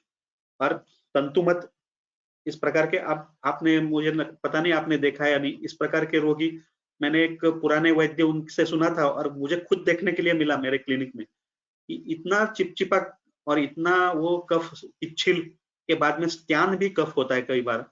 कि एक रोगी ने तो क्या किया कि मुझे बताया कि मुझे बहुत जो कफ मुंह में जो कफ आता है वो बहुत चिपचिपा और ऐसा होता है, तो वो इतना चिपचिपा होता है कि उसने वो कफ निकाला मुंह से और उसकी एक गोली बनाकर खिड़की से बाहर फेंक दी। इतना इतना चिपचिपा कफ उसके मुंह में था। तो इस प्रकार से चिपचिपा कफ होना ये भी हो सकता है कृमियों का लक्षण। नाक में खुजली होना विशेष रूप से, अन्य कहीं नहीं है, नाक में ही कंडू है, तो यह रक्तज कृमि का लक्षण हो सकता है, या पुरीशज कृमि से भी उसका संबंध हो सकता है। नक्त मूत्रता, रात में पेशाब होना ज्यादा बार, या विशेष रूप से शय्या मूत्रता, इसमें भी कृमि एक महत्वपूर्ण फैक्टर है। इसमें हमें ध्यान रखना चाहिए। और ये कृमि की चिकित्सा देने के बाद ये बच्चे या बड़े लोग भी, उनका ये प्रॉब्लम सॉल्व हो जाता है। उसमें दूसरे कारण भी है, वो मैं अभी उसके विस्तार में नहीं जा रहा। और जो रात को खांसी आने के बाद उल्टी हो जाती है, ऐसे वो रोगी मिल जाते हैं, तो उनमें भी कृमि होता है। और कोठ या कंडू जो होती है, वो विशेष रूप से शाम को ये कंडू उत्पन्न हो जाती है जब, तब उसमें कृमि का संबंध ज्यादा होता है।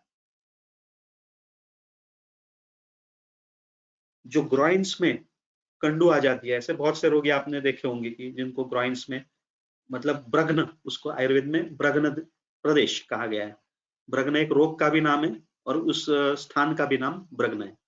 तो वहां पे कंडू हो जाना ग्रॉइन्स में, उसमें भी कई बार कृमि का संबंध होता है। अब ये जब आप ये ब्रग्न होता है ना, इसमें ब्रग्न का निदान, इसमें जो कंडू होती है, इसका निदान आयुर्वेद की दृष्टि से वृषण कच्छू ऐसा होता है। टेक्निकली कच्छू ये होता है कई रोगों में, और उसकी चिकित्सा वहां करनी चाहिए। लेकिन प्रैक्टिकली आप अगर देखें पेशेंट्स में, तो कई बार आप अगर ध्यान से देखेंगे, मतलब वो पेशेंट लज्जा के मारे वो बहुत थोड़ा सा ही दिखा देता है एक पार्ट, यहाँ ये ऐसा है, हम लोग भी बोलते हैं ठीक है चलो। लेकिन अगर हम ध्यान से देखेंगे तो पता चलता है कि ये जो खुजली आने वाला एरिया है, इसमें लार्ज, बहुत बड़े बड़े गोल आकार के धब्बे हैं। ये हमने पता चल जाता है बाद में अगर ध्यान से देखते हैं। तो इसमें दद्रु दद्रु मंडलम उद्गतम, इसमें मूल रूप से उस व्यक्ति को दद्रु होता है और उसके कारण ये होता रहता है, और हम लोग उसको वृषण कच्छू या दूसरा सोच के उसकी चिकित्सा करते रहते हैं। तो लेकिन इसके दद्रु के भी पीछे रक्तज कृमि, ये उसका बड़ा कारण होता है। तो मूर्जावर्जन, मतलब जो ऐसे व्यक्ति होते हैं कि जो स्नान करना टालते रहते हैं या ब्रश करना ही टालते हैं, या इस प्रकार से मैं साबुन ही नहीं लगाता, ऐसे क्या साबुन की जरूरत है या क्या उद्वर्तन की जरूरत है, मुझे कोई, मैं मेरे शरीर पे इतना मैल थोड़ी है, मैं नहाता हूँ उतना ही काफी है, ऐसे इस प्रकार के लोग रहते हैं। उनके अंदर भी कृमि के कारण इस प्रकार की टेंडेंसी आ जाती है कई बार। और ये अस्वच्छता, इसमें कई बार ऐसा हो जाता है कि बीभत्स कर्म करने लगता है वो व्यक्ति, उस दुर्गंध पसंद आने लगती है, ऐसे भी व्यक्ति मिलते हैं उसको। और इसमें एक्सट्रीम केसेस भी ऐसे मिलते हैं कि जो, जैसे एक स्त्री रुग्णा को मैं देखने के लिए गया था, तो वो उसके एक रूम में उसको उन्होंने रखा था, वो लेडी, तो वो क्या करती थी कि उस मल प्रवर्तन वहीं पे कर देती थी रूम में। बाकी वैसे उसको पुरानी चीजें वगैरह सभी आ जाती थी, खाने पीने के लिए मांगती थी वो, यहाँ तक उसको होश था, लेकिन मल प्रवर्तन उसको पता नहीं चलता था। वो मल प्रवर्तन वहीं पे कर देती थी, और मल प्रवर्तन करने के बाद में वो मल को वो, मतलब इतना यह है कि वो खिड़की खोलकर खिड़की से बाहर फेंक देती थी, तो कई बार रास्ते से जो लोग जा रहे हैं उनके ऊपर गिर जाए, ऐसी हालत हो जाती थी। या दीवारों में लेप लगा देती थी उसका, ऐसे बीभत्स गंदे काम करती थी। तो उसमें एक्सट्रीम स्टेज थी उसमें, तो अब वो उन्माद ही कहना चाहिए एक प्रकार से, लेकिन उसमें भी कृमि ये उसका एक इम्पोर्टेंट फैक्टर था। तो ऐसे ये मिल जाते हैं कई रोगी। तो असहिष्णुता, जैसा मैंने कहा, इनटॉलरेंस, कोई चीज सहन ही नहीं होती है, उसमें भी कई बार कृमि ये उसका कारण होता है। और बहुत ज्यादा गुस्सा आना, इसमें भी कृमि का ये हो जाता है। अब कृमि के कुछ विशेष परीक्षण हमें मिलते हैं ऐसे व्यवहार में, जैसे मैंने पहले उल्लेख किया कि नखों पर, उसको टेक्निकली कहते हैं पुष्प दर्शन। अब ये शब्द आया है अरिष्ट में, तो जब बिना कारण अचानक वो उत्पन्न हो जाए तब तो अरिष्ट है, लेकिन यहाँ एक कारण होता है कृमि। तो ये विटामिन डेफिशिएंसी वगैरह भी लोग कहते हैं, लेकिन जहाँ डिफ्यूज बॉर्डर्स उसके होते हैं, क्लियर कट बॉर्डर्स नहीं, और ऐसे यहाँ पे क्लियर कट बॉर्डर्स होते हैं, तो वो इस प्रकार के जो होते हैं, उसमें सफेद वैवर्ण्य नखों पर, वो कृमि के कारण होता है ज्यादातर बार। या अभी जैसा मैंने बताया कपोल गंड, इनमें पांडुर वैवर्ण्य, मतलब इसमें थोड़ा सा हल्का सा सफेद वैवर्ण्य होता है। वो जिह्वा परीक्षण में ये दिखाई देता है कि जिह्वा में जब लंबे समय से अजीर्ण चल रहा है, तो एक थिक, मतलब बहल उपलेप मिल जाता है। फिर उसमें कृमि है, लंबे समय से आम की उत्पत्ति हो रही है शरीर में, तो वो भस्म वर्ण, मतलब ऐश कलर का उपलेप हो जाता है। कई बार उसमें ब्लैकिश कलर आ जाता है, और उसमें या तो कई बार उसमें कृमि हो तो उसमें काले धब्बे उसमें जीभ में साइड से हमें दिखाई देने लगते हैं। और ये भी मिल जाता है कि उपलेप के बीच बीच में श्लक्षण मतलब ऐसे खाली पैचेस मिल जाते हैं। ये वैसे ग्रहणी की दुर्बलता का लक्षण होता है, लेकिन ये कृमियों के कारण भी ग्रहणी की दुर्बलता होती है और ये लक्षण दिखाई देते हैं। तो इस प्रकार से देखा जा सकता है। तो ये काले जो स्पॉट होते हैं उसमें, ये एक बड़ा मार्कर बन जाता है हमारे लिए कि जब तक वो काले स्पॉट पूरी तरह से निकल न जाए तो वो उसके कृमि पूरी तरह से नहीं गए और इसलिए उसको बार बार कोई तकलीफ हो सकती है, हम समझ सकते हैं। तो इसलिए उसको ध्यान में रखते हुए हमें चिकित्सा देनी है। हमारे लिए चिकित्सा में एक असेसमेंट क्राइटेरिया बन जाता है हमारे लिए। एक तो ऐसा रोगी देखा कि जिसका मतलब काली जुबान वाला आदमी मतलब जैसा हिंदी में कहा जाता है कि उस अर्थ से तो नहीं, मतलब वो अच्छी बातें कहता था बेचारा, लेकिन उसकी जुबान काली, जिह्वा काली हो चुकी है लगभग। उसका तो एक बड़ा मार्कर बन गया। अब वो धीरे-धीरे जैसे चिकित्सा ली, वो पूरी उसमें जो कालापन था वो हट गया और उसके जिह्वा में अब धीरे-धीरे नॉर्मल कलर आ गया। वो बोला कि मैं बहुत, मुझे जब से याद है बचपन से तब से काली है, आप क्या बात कर रहे हैं? लेकिन उसने बड़े मतलब पेशेंस के साथ ये दवाई ली और उसकी जीभ फिर से ठीक हो गई। तो ये हमारे लिए मार्कर बन जाता है। आँखों में, नेत्र में अल्प आरक्तता, ये कई बार कृमियों के कारण मिल जाती है हमें। और अस्य दौर्गंध्य जो हमने बताया, तो वो होता है। ये कृमियों के विशिष्ट। कृमियों की चिकित्सा का अभी हमने कुछ द्रव्य देखे कि जो ग्रंथों में दिए है। भावप्रकाश निघंटु में एक बार एक ऐसे ही बैठे-बैठे काम कर दिया, तो पता चला कि 118 के आसपास कृमिक द्रव्य भावप्रकाश में वर्णित किए गए। मतलब जिनकी फलश्रुति में कृमि ऐसा दिया है स्पष्ट रूप से, उनकी मैं बात कर रहा हूँ। अप्रत्यक्ष की नहीं बात कर रहा हूँ, प्रत्यक्ष रूप से जिसमें दिया हुआ है।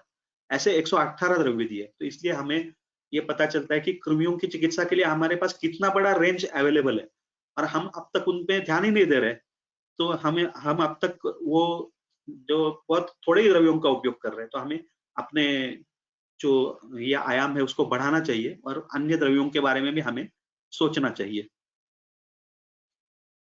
ये हम कृमियों के विषय में जब बात कर रहे हैं तो कृमि कुठार और कृमि मुद्गर, ये कृमियों के पतन के लिए जो हम लोग कॉमनली उपयोग करते हैं कल्प, इनका मैंने यहाँ उल्लेख किया है।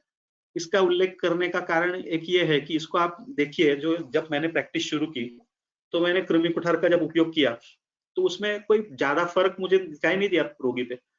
तो मैंने ये सोचा कि भाई ये मॉडर्न मेडिसिन वाले 5 दिन में 3 दिन में वो कहते हैं कि सारे कृमि गिर जाएंगे, और हमारे कृमि कुठार हम लोग 8-10 दिन दे रहे हैं, कोई फर्क नहीं पड़ रहा है। उसका नाम कृमि कुठार है, फिर ऐसा क्यों हो रहा है? क्या, कहाँ पे गलती हो रही है? तो धीरे धीरे जब सोचा तब ये पता चला, ये इसमें ये बताया गया कि सबसे शुरुआती होती है कि कर्पूरम च अष्टभागम, 8 भाग कपूर का प्रमाण यहाँ बताया गया है। जो भीमसेनी कपूर है उसका प्रमाण यहाँ बहुत बड़ी मात्रा में है इसमें। तो आप सोचिए कि ये एक उत्तम कृमिघ्न द्रव्य है कर्पूर, और उसके साथ साथ कर्पूर की तो बहुत सारी विशेषताएं, वो बल्य, ओजस्कर, हृदय वगैरह भी है साथ साथ। तो ये कर्पूर जो है ये इतना बड़ी मात्रा में है। तो हम लोगों को जब कृमि कुठार का हम लोग उपयोग करते हैं तो व्यावहारिक रूप से हमें ध्यान रखना चाहिए कि ये कृमि कुठार में कपूर की गंध आ रही है या नहीं आ रही है। अगर नहीं आ रही है तो इसमें 2 कारण हो सकते हैं, या तो उस कंपनी ने ठीक से मिलाया ही नहीं कृम, कृम, अ, कृम, कम, ये कपूर उसमें। लेकिन कई बार ऐसा होता है कि वो कंपनी तो मिला देती है लेकिन वो बहुत देर तक पड़ा रहता है। जब हम लोग उपयोग करते हैं तब तक काफी देर हो चुकी है, महीनों से पड़ा हुआ है, तो उसमें से जो कपूर है वो धीरे धीरे उड़ जाता है, और इसलिए हम लोग जब उपयोग कर रहे हैं तब उसमें कपूर की मात्रा कम हो चुकी है। ये होता है।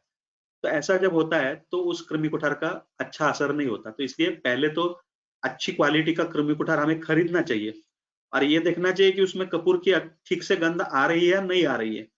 तो अगर वो नहीं आ रही है तो हमें उसमें, इसलिए हमारे क्लिनिक में क्या करते हैं, जो हमारे कंपाउंडर्स ही अभी काफी कुछ सीख गए हैं, कुछ कंपाउंडर्स 12-13 सालों से काम कर रहे हैं, कुछ 8-10 साल से काम कर रहे हैं, तो वो ये सीख गए कि वो क्या करते हैं कि विशिष्ट अनुपात में भीमसेनी कपूर उसमें ऊपर से मिला देते हैं वो, और फिर वो कृमि कुठार उपयोग करना शुरू कर देते हैं। तो तब उसके ज्यादा अच्छे परिणाम, तो तब अच्छे परिणाम आना शुरू हो गए।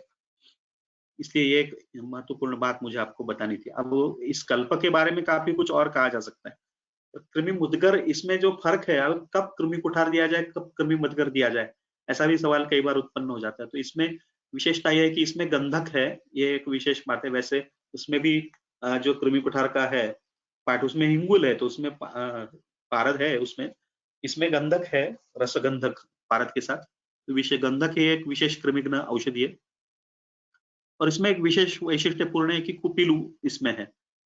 तो कृमि के कारण जहाँ पे अंत्रों में शिथिलता है, या जो मूत्राशय में शिथिलता है, या दोनों बातें हैं, शिथिलता भी है, कृमियों के कारण भी है, तब ये और ज्यादा उपयोग अच्छा होगा। और दूसरा ये है कि कृमियों की गति को नियंत्रित कर देता है ये कृमि उद्गर रस ज्यादा अच्छी तरह से, तो ये भी इसका एक परिणाम है। कृमि की चिकित्साओं में कुछ विशेष विचार करने चाहिए, ऐसा हमें सोचना चाहिए, तो उसके बारे में मैं थोड़ी सी बात करूंगा। और कुछ विशिष्ट व्याधियों में हम लोग इसका विचार करेंगे, और फिर हम लोग ये व्याख्यान समाप्त करेंगे। तो कृमि चिकित्सा में जो फिर हम लोग अंत में एक दो केस देखने वाले विशेष रूप से, और फिर चिकित्सा हमारा व्याख्यान समाप्त होगा। तो कृमि चिकित्सा में जैसा मैंने पहले कहा कि ये सोचना चाहिए कि कृमि जीव है, और इसलिए वो मरने के लिए तैयार नहीं बैठे कि आ जाओ मारो, आ बैल मुझे मार, आओ मुझे मारो। तो वो इसलिए कृमि बचने की कोशिश करेंगे। तो ये कई बार दिखाई देता है कि वो कृमि दूसरे मार्ग में प्रवृत्त हो जाते हैं, कहीं घुस जाते हैं, ऐसा दिखाई देता है, क्योंकि ऐसे लक्षण उत्पन्न हो जाते हैं। तो वो या फिर चिपके रहने की कोशिश करते हैं। इसलिए कई बार हम लोग कृमि कुठार के साथ कंपिल्लक को देते हैं, कि जो तीक्ष्ण रेचन है, कि जिसके प्रभाव के कारण वो कृमि चिपक नहीं सकते, उनको निकलना ही पड़ता है शरीर के बाहर, ऐसा होता है। ये एक विशेष बात है। तो इसलिए जो अनुभवी वैद्य थे, जैसे हमारे गौतम सर थे पुणे में, मतलब पहले सोलापुर में प्रैक्टिस करते थे, फिर पुणे में थे।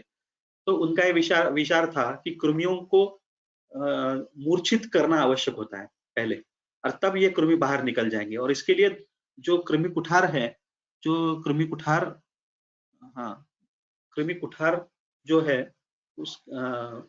उसको देने से साथ साथ सूत शेखर जैसे औषधियों का हम लोग अगर उपयोग करें, जैसे उसमें धतुर युक्त है, तो उसके कारण वो कृमियों को मद उत्पन्न हो जाता है एक प्रकार से, क्योंकि धतुर्य मनुष्यों में भी मद उत्पन्न करता है। तो आप सोचिए कि उन प्राणियों पर भी उसका असर जरूर होता है, तो उसमें मद उत्पन्न हो जाता है, इसलिए वो ज्यादा अपने मूवमेंट्स नहीं कर सकते और वो निकल जाते हैं। और जैसे हम लोग इस प्रकार की औषधियां देते हैं कि जहां क्लेद ज्यादा उत्पन्न न हो, तो ऐसी औषधियां हैं कि जिसके कारण वो कृमि एक प्रकार से एक ही जगह पे बने रहते हैं, या फिर पैरालाइज्ड हो जाते हैं, जो जैसे कुपिलू है, या इस प्रकार की औषधियों के कारण कृमियों के गति पर नियंत्रण आ जाता है। तो ऐसी औषधियों को देना भी साथ साथ जरूरी होता है।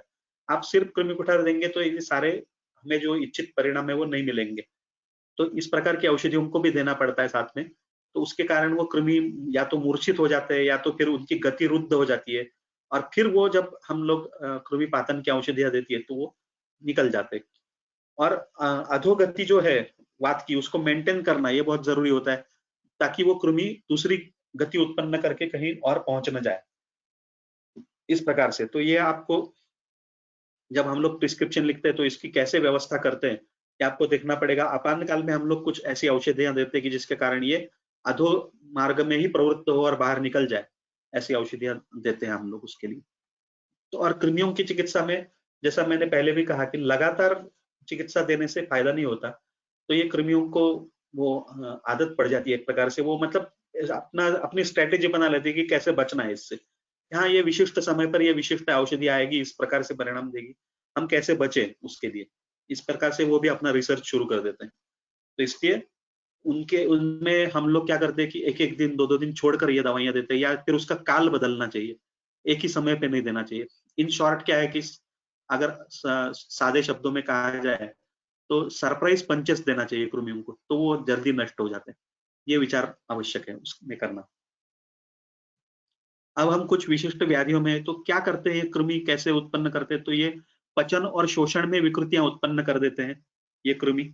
उसके साथ साथ ये गति रुद्ध कर देते हैं आहार की, और उसको पड़ा रहने देते हैं, और इसलिए आहार में सड़ने जैसे क्रियाएं होने लगती है। इसके साथ साथ ये वात की गति में परिवर्तन कर देते हैं, क्योंकि कृमि विशिष्ट गतियां उत्पन्न करते रहते हैं। जैसे कृमि अधोगमन करते हैं पुरुषज कृमि, कपज कृमि ऊर्ध्वगमन करते हैं। तो इनमें ये विशिष्ट गति उत्पन्न करने के कारण वात की गति बिगड़ जाती है, और इसके कारण ये वात की गति बिगड़ने से कई विकृतियां उत्पन्न करती है। इसी तरह से जो प्राकृत इच्छा द्वेष है, उसमें कृमियों के कारण बदलाव आते हैं और वो जो व्यक्ति है, वो बहुत विचित्र इच्छाएं उत्पन्न करने लगता है और इसके कारण वो उसके हेतुत्व बन जाता है और अलग-अलग व्याधि उत्पन्न हो जाते हैं। कृमि चिकित्सा के कई विशेष अनुभव बता सकते हैं, उसमें से कुछ अनुभव मैं अभी बताने वाला हूँ और कुछ केसेस अभी हम लोग चर्चा करेंगे और फिर हम लोग रुकेंगे। तो कई ऐसे रोगी आए कि जो हाँ, जो कृमि का अभी किसी ने प्रश्न पूछा कि कृमि कुठार जैसी कृमि पातन की औषधियाँ देने के बाद हमें बाद में प्रकृति विघात के लिए औषधियाँ देनी है, तो उसमें हम विडंगारिष्ट या ऐसे औषधियों का उपयोग कर सकते हैं। एक यहाँ पे जो गोवा में ऐसी पद्धति है कि कालमेघ जो वनस्पति है, वो उसको पारंपरिक रूप से हफ्ते में कम से कम 1-2 बार उपयोग करने की पद्धति थी, उसका काढ़ा बनाकर और उसके साथ-साथ तुलसी या और कुछ औषधियाँ मिलाकर। तो उससे ये कृमियों की उत्पत्ति होने की टेंडेंसी नष्ट हो जाती थी और भी बहुत सारे फायदे हैं उसके। लेकिन अब ना जैसे शहरीकरण हो रहा है और जो ये पुरानी परंपराओं को लोग छोड़ रहे हैं कई बार, तो इसके कारण नहीं कर पा रहे। तो इसका एक काल में एक सिरप अवेलेबल है आजकल, तो वो हम लोग काफी मात्रा में उपयोग करते हैं, तो उसके कारण प्रकृति विघात हो जाता है। तो एक लंबा विषय हो जाएगा। तो कृमियों के बहुत सारे विशेष ऐसे एक बच्चा था कि जो बहुत मतलब ऐसी लगातार बोलता जाता था, उसको सूखी खांसी आती थी और बोलता जाता था इतना कि वो उसका गला बैठ गया था। मतलब 4-5 साल का बच्चा है, सोच लीजिए, इतना बोल रहा है जोर-जोर से कि उसका गला बैठ गया, फिर भी रुक नहीं रहा है। और वो ऐसी-ऐसी बातें बोलता था कि जो उस बच्चे के वय को शोभा नहीं देती है। मतलब ऐसे गाने गाता था कि जो उस वय में नहीं गाते बच्चे। या ऐसे प्रश्न पूछता था कि जो उस वय के बच्चे नहीं पूछते। तो उसमें कृमि एक कारण था, तो जो उसकी खांसी जब रुक गई तो और भी आगे हमने चिकित्सा दी। उसके बाद में उसके स्वभाव में परिवर्तन आ गया, वो अ, बोलना उसका कंपैरेटिवली कम हो गया और जो बोलता था, वो भी रिलेवेंट बोलता था। मतलब उसने फिर ऐसे प्रश्न पूछे कि जो बच्चे पूछते कि भई ये एसी का वेंट है, ये यहाँ पे क्यों लगाया जाता है? वगैरह-वगैरह कि हाँ, ये तो स्वाभाविक है, बच्चों को जिज्ञासा इस प्रकार से होनी चाहिए। ऐसे कई बार तो ऐसा एक बच्चा कि बोले उसको लेकर आया कि बोले ये स्कूल से आ जाता है, तो ये अपना जो बैग है वो स्कूल बैग फेंक देता है कहीं, शूज़ कहीं फेंक देता है और लेट जाता है। फिर उसके बाद वो कहता है मैं इतना थक गया हूँ, मैं कुछ भी नहीं कर सकता। वो खाना-पीना भी वहीं पे लेता है और उसको कोई भी कुछ भी छोटा-सा भी काम बताए तो बड़े लोगों पर भी चिल्लाना शुरू कर देता है, उसको बहुत गुस्सा आता है। उसको कुछ भी टॉलरेट नहीं होता। तो उसको हमने जब कृमि की चिकित्सा इस प्रकार से दी, तब वो ये हो गया कि उसके सारे ये ठीक हो गया। तो उसको उन्होंने क्या कहा था पहले कि ये जब बच्चा आएगा तो पहले उसके माँ-बाप ने आके पूरी हिस्ट्री बताई और बोले कि वो तो रुकेगा नहीं, वो तो टॉलरेट ही नहीं कर सकता, तो यहाँ रुकेगा नहीं। तो आप जैसे ही वो आता है, तुरंत उसको अंदर ले लीजिए और उसको देख लीजिए, तो हम पहले से हिस्ट्री देकर जाते हैं। तो उन्होंने कहा ठीक है चलो। तो दूसरी बार क्या हुआ कि एक बार ऐसा हुआ कि कुछ दिन के बाद कि वो माँ-बाप बोले कि अ, आज तो हमें काफ़ी रुकना पड़ा। तो मैंने कहा फिर वो बच्चा वो बाद में आ गया क्या? क्या हुआ? नहीं, आज वो हमारे साथ बैठा था शांति से वहाँ पे। तो उससे पता चला कि अब ये काफ़ी उसमें सुधार आ चुका है। अब वो एग्ज़ामिन करने के बाद वो क्या करते थे कि वो तीनों लेते थे, उसके माँ-बाप भी दवाई लेते थे। तो वो क्या कहते थे कि आप इसको पहले एग्ज़ामिन कर लीजिए, फिर उसको तुरंत नीचे भेजते थे और उसको एक कार्टून वगैरह लगा के देते थे, बोले ये तब तक रुकेगा। फिर बोले हमें एग्ज़ामिन करो। तो बाद में ऐसा होने लगा कि वो बच्चा बोला, "नहीं, मैं यहीं बैठता हूँ, इनका माँ का और पिताजी का भी होने दो, साथ में ही जाएँगे।" तो उसमें ये पेशेंस आ गया। तो ये कृमि के कारण था जो वो दूर हो गया। कई ऐसे उदाहरण हैं कि जैसे अ, जो अभी मैंने बताया कि केशपात में ऐसे नींद के भी कई लोगों ने बताया कि भई ये आप जो एक-एक दिन छोड़कर क्यों देते हैं? जिस दिन आप देते हैं, उस दिन अच्छी नींद आ जाती है, फिर दूसरे दिन आप नहीं देते तो उस दिन नींद नहीं आती है। ऐसा बताया कई लोगों ने, तो ऐसे कई ये हो जाते हैं। जैसा मैंने कहा कि अग्निमांद्य और अत्यग्नि भी कृमि के कारण हो सकता है। तो एक कोल्हापुर में जो एक पेशेंट था, उनकी बहन यहाँ रहती है गोवा में, तो उन्होंने मुझे अप्रोच किया और बताया कि मेरा भाई जो है बहुत इतना ज़्यादा खाता है, दिन भर खाता ही रहता है। तो हम लोग परेशान हो गए। तो जो वर्णन उन्होंने बताया, उससे लगता तो ऐसा था कि अत्यग्नि है, लेकिन मुझे उसका ध्यान से सुनने के बाद ऐसा लगा कि इसमें ज़रूर ये कृमि एक कारण है। तो मैंने कहा कि पहले इसकी चिकित्सा करनी चाहिए। ज़्यादा से ज़्यादा क्या होगा कि वो पहले से ही ज़्यादा खा रहा है, अभी हम लोग जो दवाई दे रहे हैं तो बोलने का और ज़्यादा खाने लगा। तो हमारा विचार गलत हो गया। लेकिन मुझे तो लगता था कि यही सही विचार है। तो मैंने उसको कृमि की चिकित्सा जैसे ही भेज दी, तो वो 15 दिन की दवाई भेज दी थी क्योंकि दूर था। तो जैसे 15 दिन के बाद उनका फोन आया कि अब ये बिल्कुल मतलब उसका खाना नियंत्रित हो गया है। तो उसको दिया क्या था, ये कालमेघ मतलब जो त्रिफला सज्जिक क्षार उसमें डालकर दिया था। फिर उसको कृमि कुठार दिया था। अब यही दवाइयाँ हम लोग जिनको भूख नहीं लगती उनको भी देते हैं कई बार। तो स्टूडेंट्स को बहुत आश्चर्य लगता है कि भाई यही दवाइयाँ जिसको भूख लगती नहीं है उसको भी है, ज्यादा भूख लगती है उसके लिए भी यही दवाइयाँ। तो ये कृमियों के कारण ऐसा हो सकता है। अब हम कुछ व्याधियों में कृमियों का विचार करेंगे और कुछ केसेस देखेंगे और फिर रुकेंगे। तो ज्वर में कई बार ऐसा होता है कि कृमियों का विचार करना बड़ा आवश्यक होता है। तो जैसे हम लोग वो कृमि की कुठार या कृमि की चिकित्सा देते हैं, तो ज्वर बहुत जल्दी उतर जाता है कई बच्चों में या कई बड़े लोगों में भी। कृमि ये महत्वपूर्ण विषय होता है ज्वर की चिकित्सा में।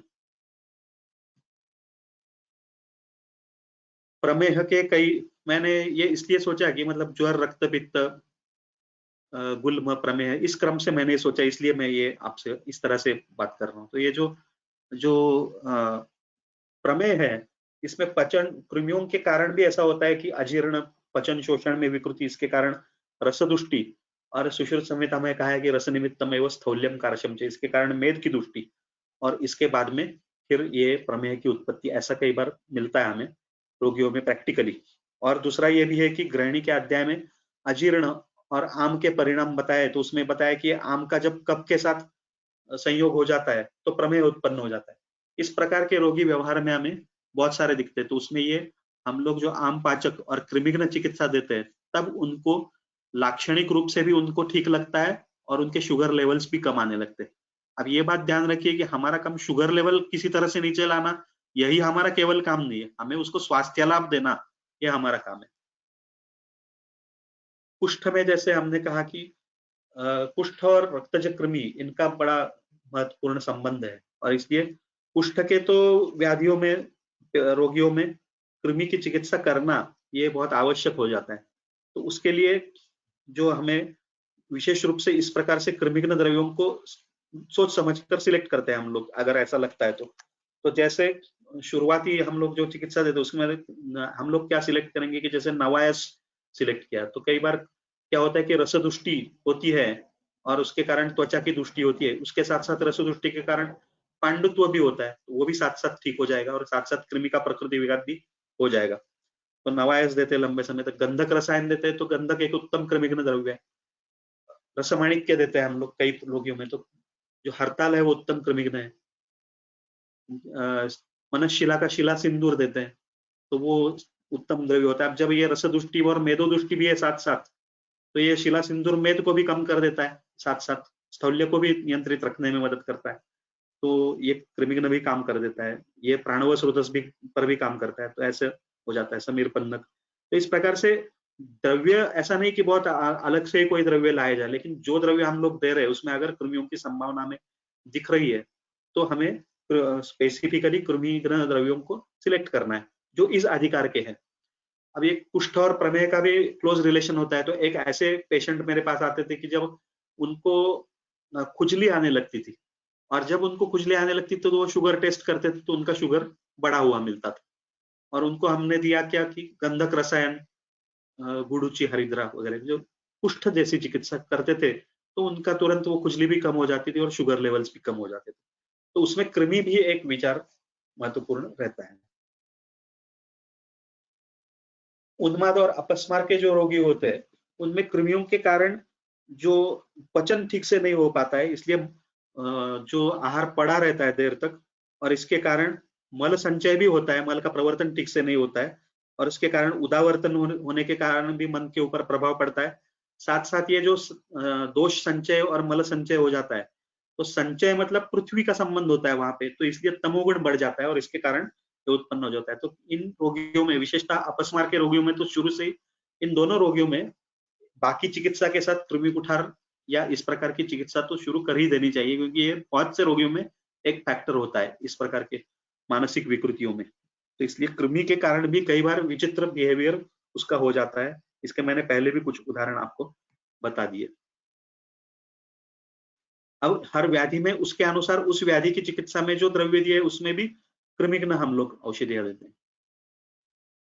मलविबंध उदावर्त इस प्रकार के जो रोगी होते हैं उसमें भी कृमियों का बड़ा संबंध होता है, तो उसमें कृमियों की चिकित्सा हम लोगों को करना बहुत जरूरी होता है। तो इसका जब हम विचार कर रहे हैं, साथ साथ अर्श परिकर्तिका इस प्रकार से जो रोगी आते हैं उनमें से मैक्सिमम रोगियों में कृमियों का संबंध होता है। उसमें जब कृमि कुठार देते हैं तभी वो उसके परिकर्तिका के लक्षण तुरंत कम हो जाते हैं, अर्श में बहुत तुरंत फायदा हो जाता है। तो ये अनुभव है, इसलिए उसमें कई रोगियों में कृमियों का बड़ा संबंध होता है। गृहिणी के जो रोगी होते हैं, जैसा अभी मैंने कहा कि गृहिणी वास्तव में कई बार होता ही नहीं, उसमें होता है कृमि, ऐसा भी होता है। या फिर ऐसा होता है कि कृमि के कारण लगातार विकृतियां उत्पन्न होते रहने से अब गृहिणी उत्पन्न हो गया, ऐसा भी हो सकता है। अब हमें एक ये बात में कहनी चाहिए कि इसलिए मैंने ये चित्र भी डाला है बैकग्राउंड में कि आजकल एक फंक्शनल डिसऑर्डर्स ऑफ इंटेस्टाइन या जीआई मोटिलिटी डिसऑर्डर्स इस प्रकार से एक पूरा सेक्शन दिया हुआ है मॉडर्न मेडिसिन में। इसका अलग से क्लासिफिकेशन WHO का जो क्लासिफिकेशन उसमें दिया गया है। तो ये आजकल का हॉट टॉपिक है, इसके ऊपर काफी विचार हो रहा है आधुनिक जगत में। और इसके विषय में आयुर्वेद में हॅलो हाँ हा सर, एक 2 मिनिटात ही मीटिंग एंड होईल. मी अच्छा नवीन मीटिंग सेंड करतो तुमच्या व्हॉट्सअपला, ईमेल आयडी ला आणि सर्वांच्या याला. तर ठीक आहे 5 ठीक आहे वाजता परत त्याच्यावर लॉग इन करता येईल का? हो हो थोडाच अजून विषय बाकी आहे, चालेल. पण आता आपण असं हो करूया हो, नाही नाही, कारण पुढे घेऊया सर, काही नाही प्रॉब्लेम. चालेल चालेल चालेल हाँ, हाँ। तो जो ये जीआई मोटिलिटी डिसऑर्डर्स है, इसमें कई बार अभी जैसा हमने कहा कि ये कृमि के कारण गति विकृतियां उत्पन्न होती है। इसमें आयुर्वेद में इसके बारे में काफी विचार किया गया है। इसके बारे में मैंने एक नेशनल सेमिनार में इसके ऊपर ही पूरा लेक्चर दिया था कि आयुर्वेद में इस प्रकार का कैसे विचार पहले से किया गया है, और उसके सिर्फ ऐसा नहीं कि हाँ अब उन्होंने कह दिया तो हमने कह दिया कि हमारे पास पहले से ही विचार है। उसके आधार पर हमने रोगियों को कैसे उसका लाभ मिल गया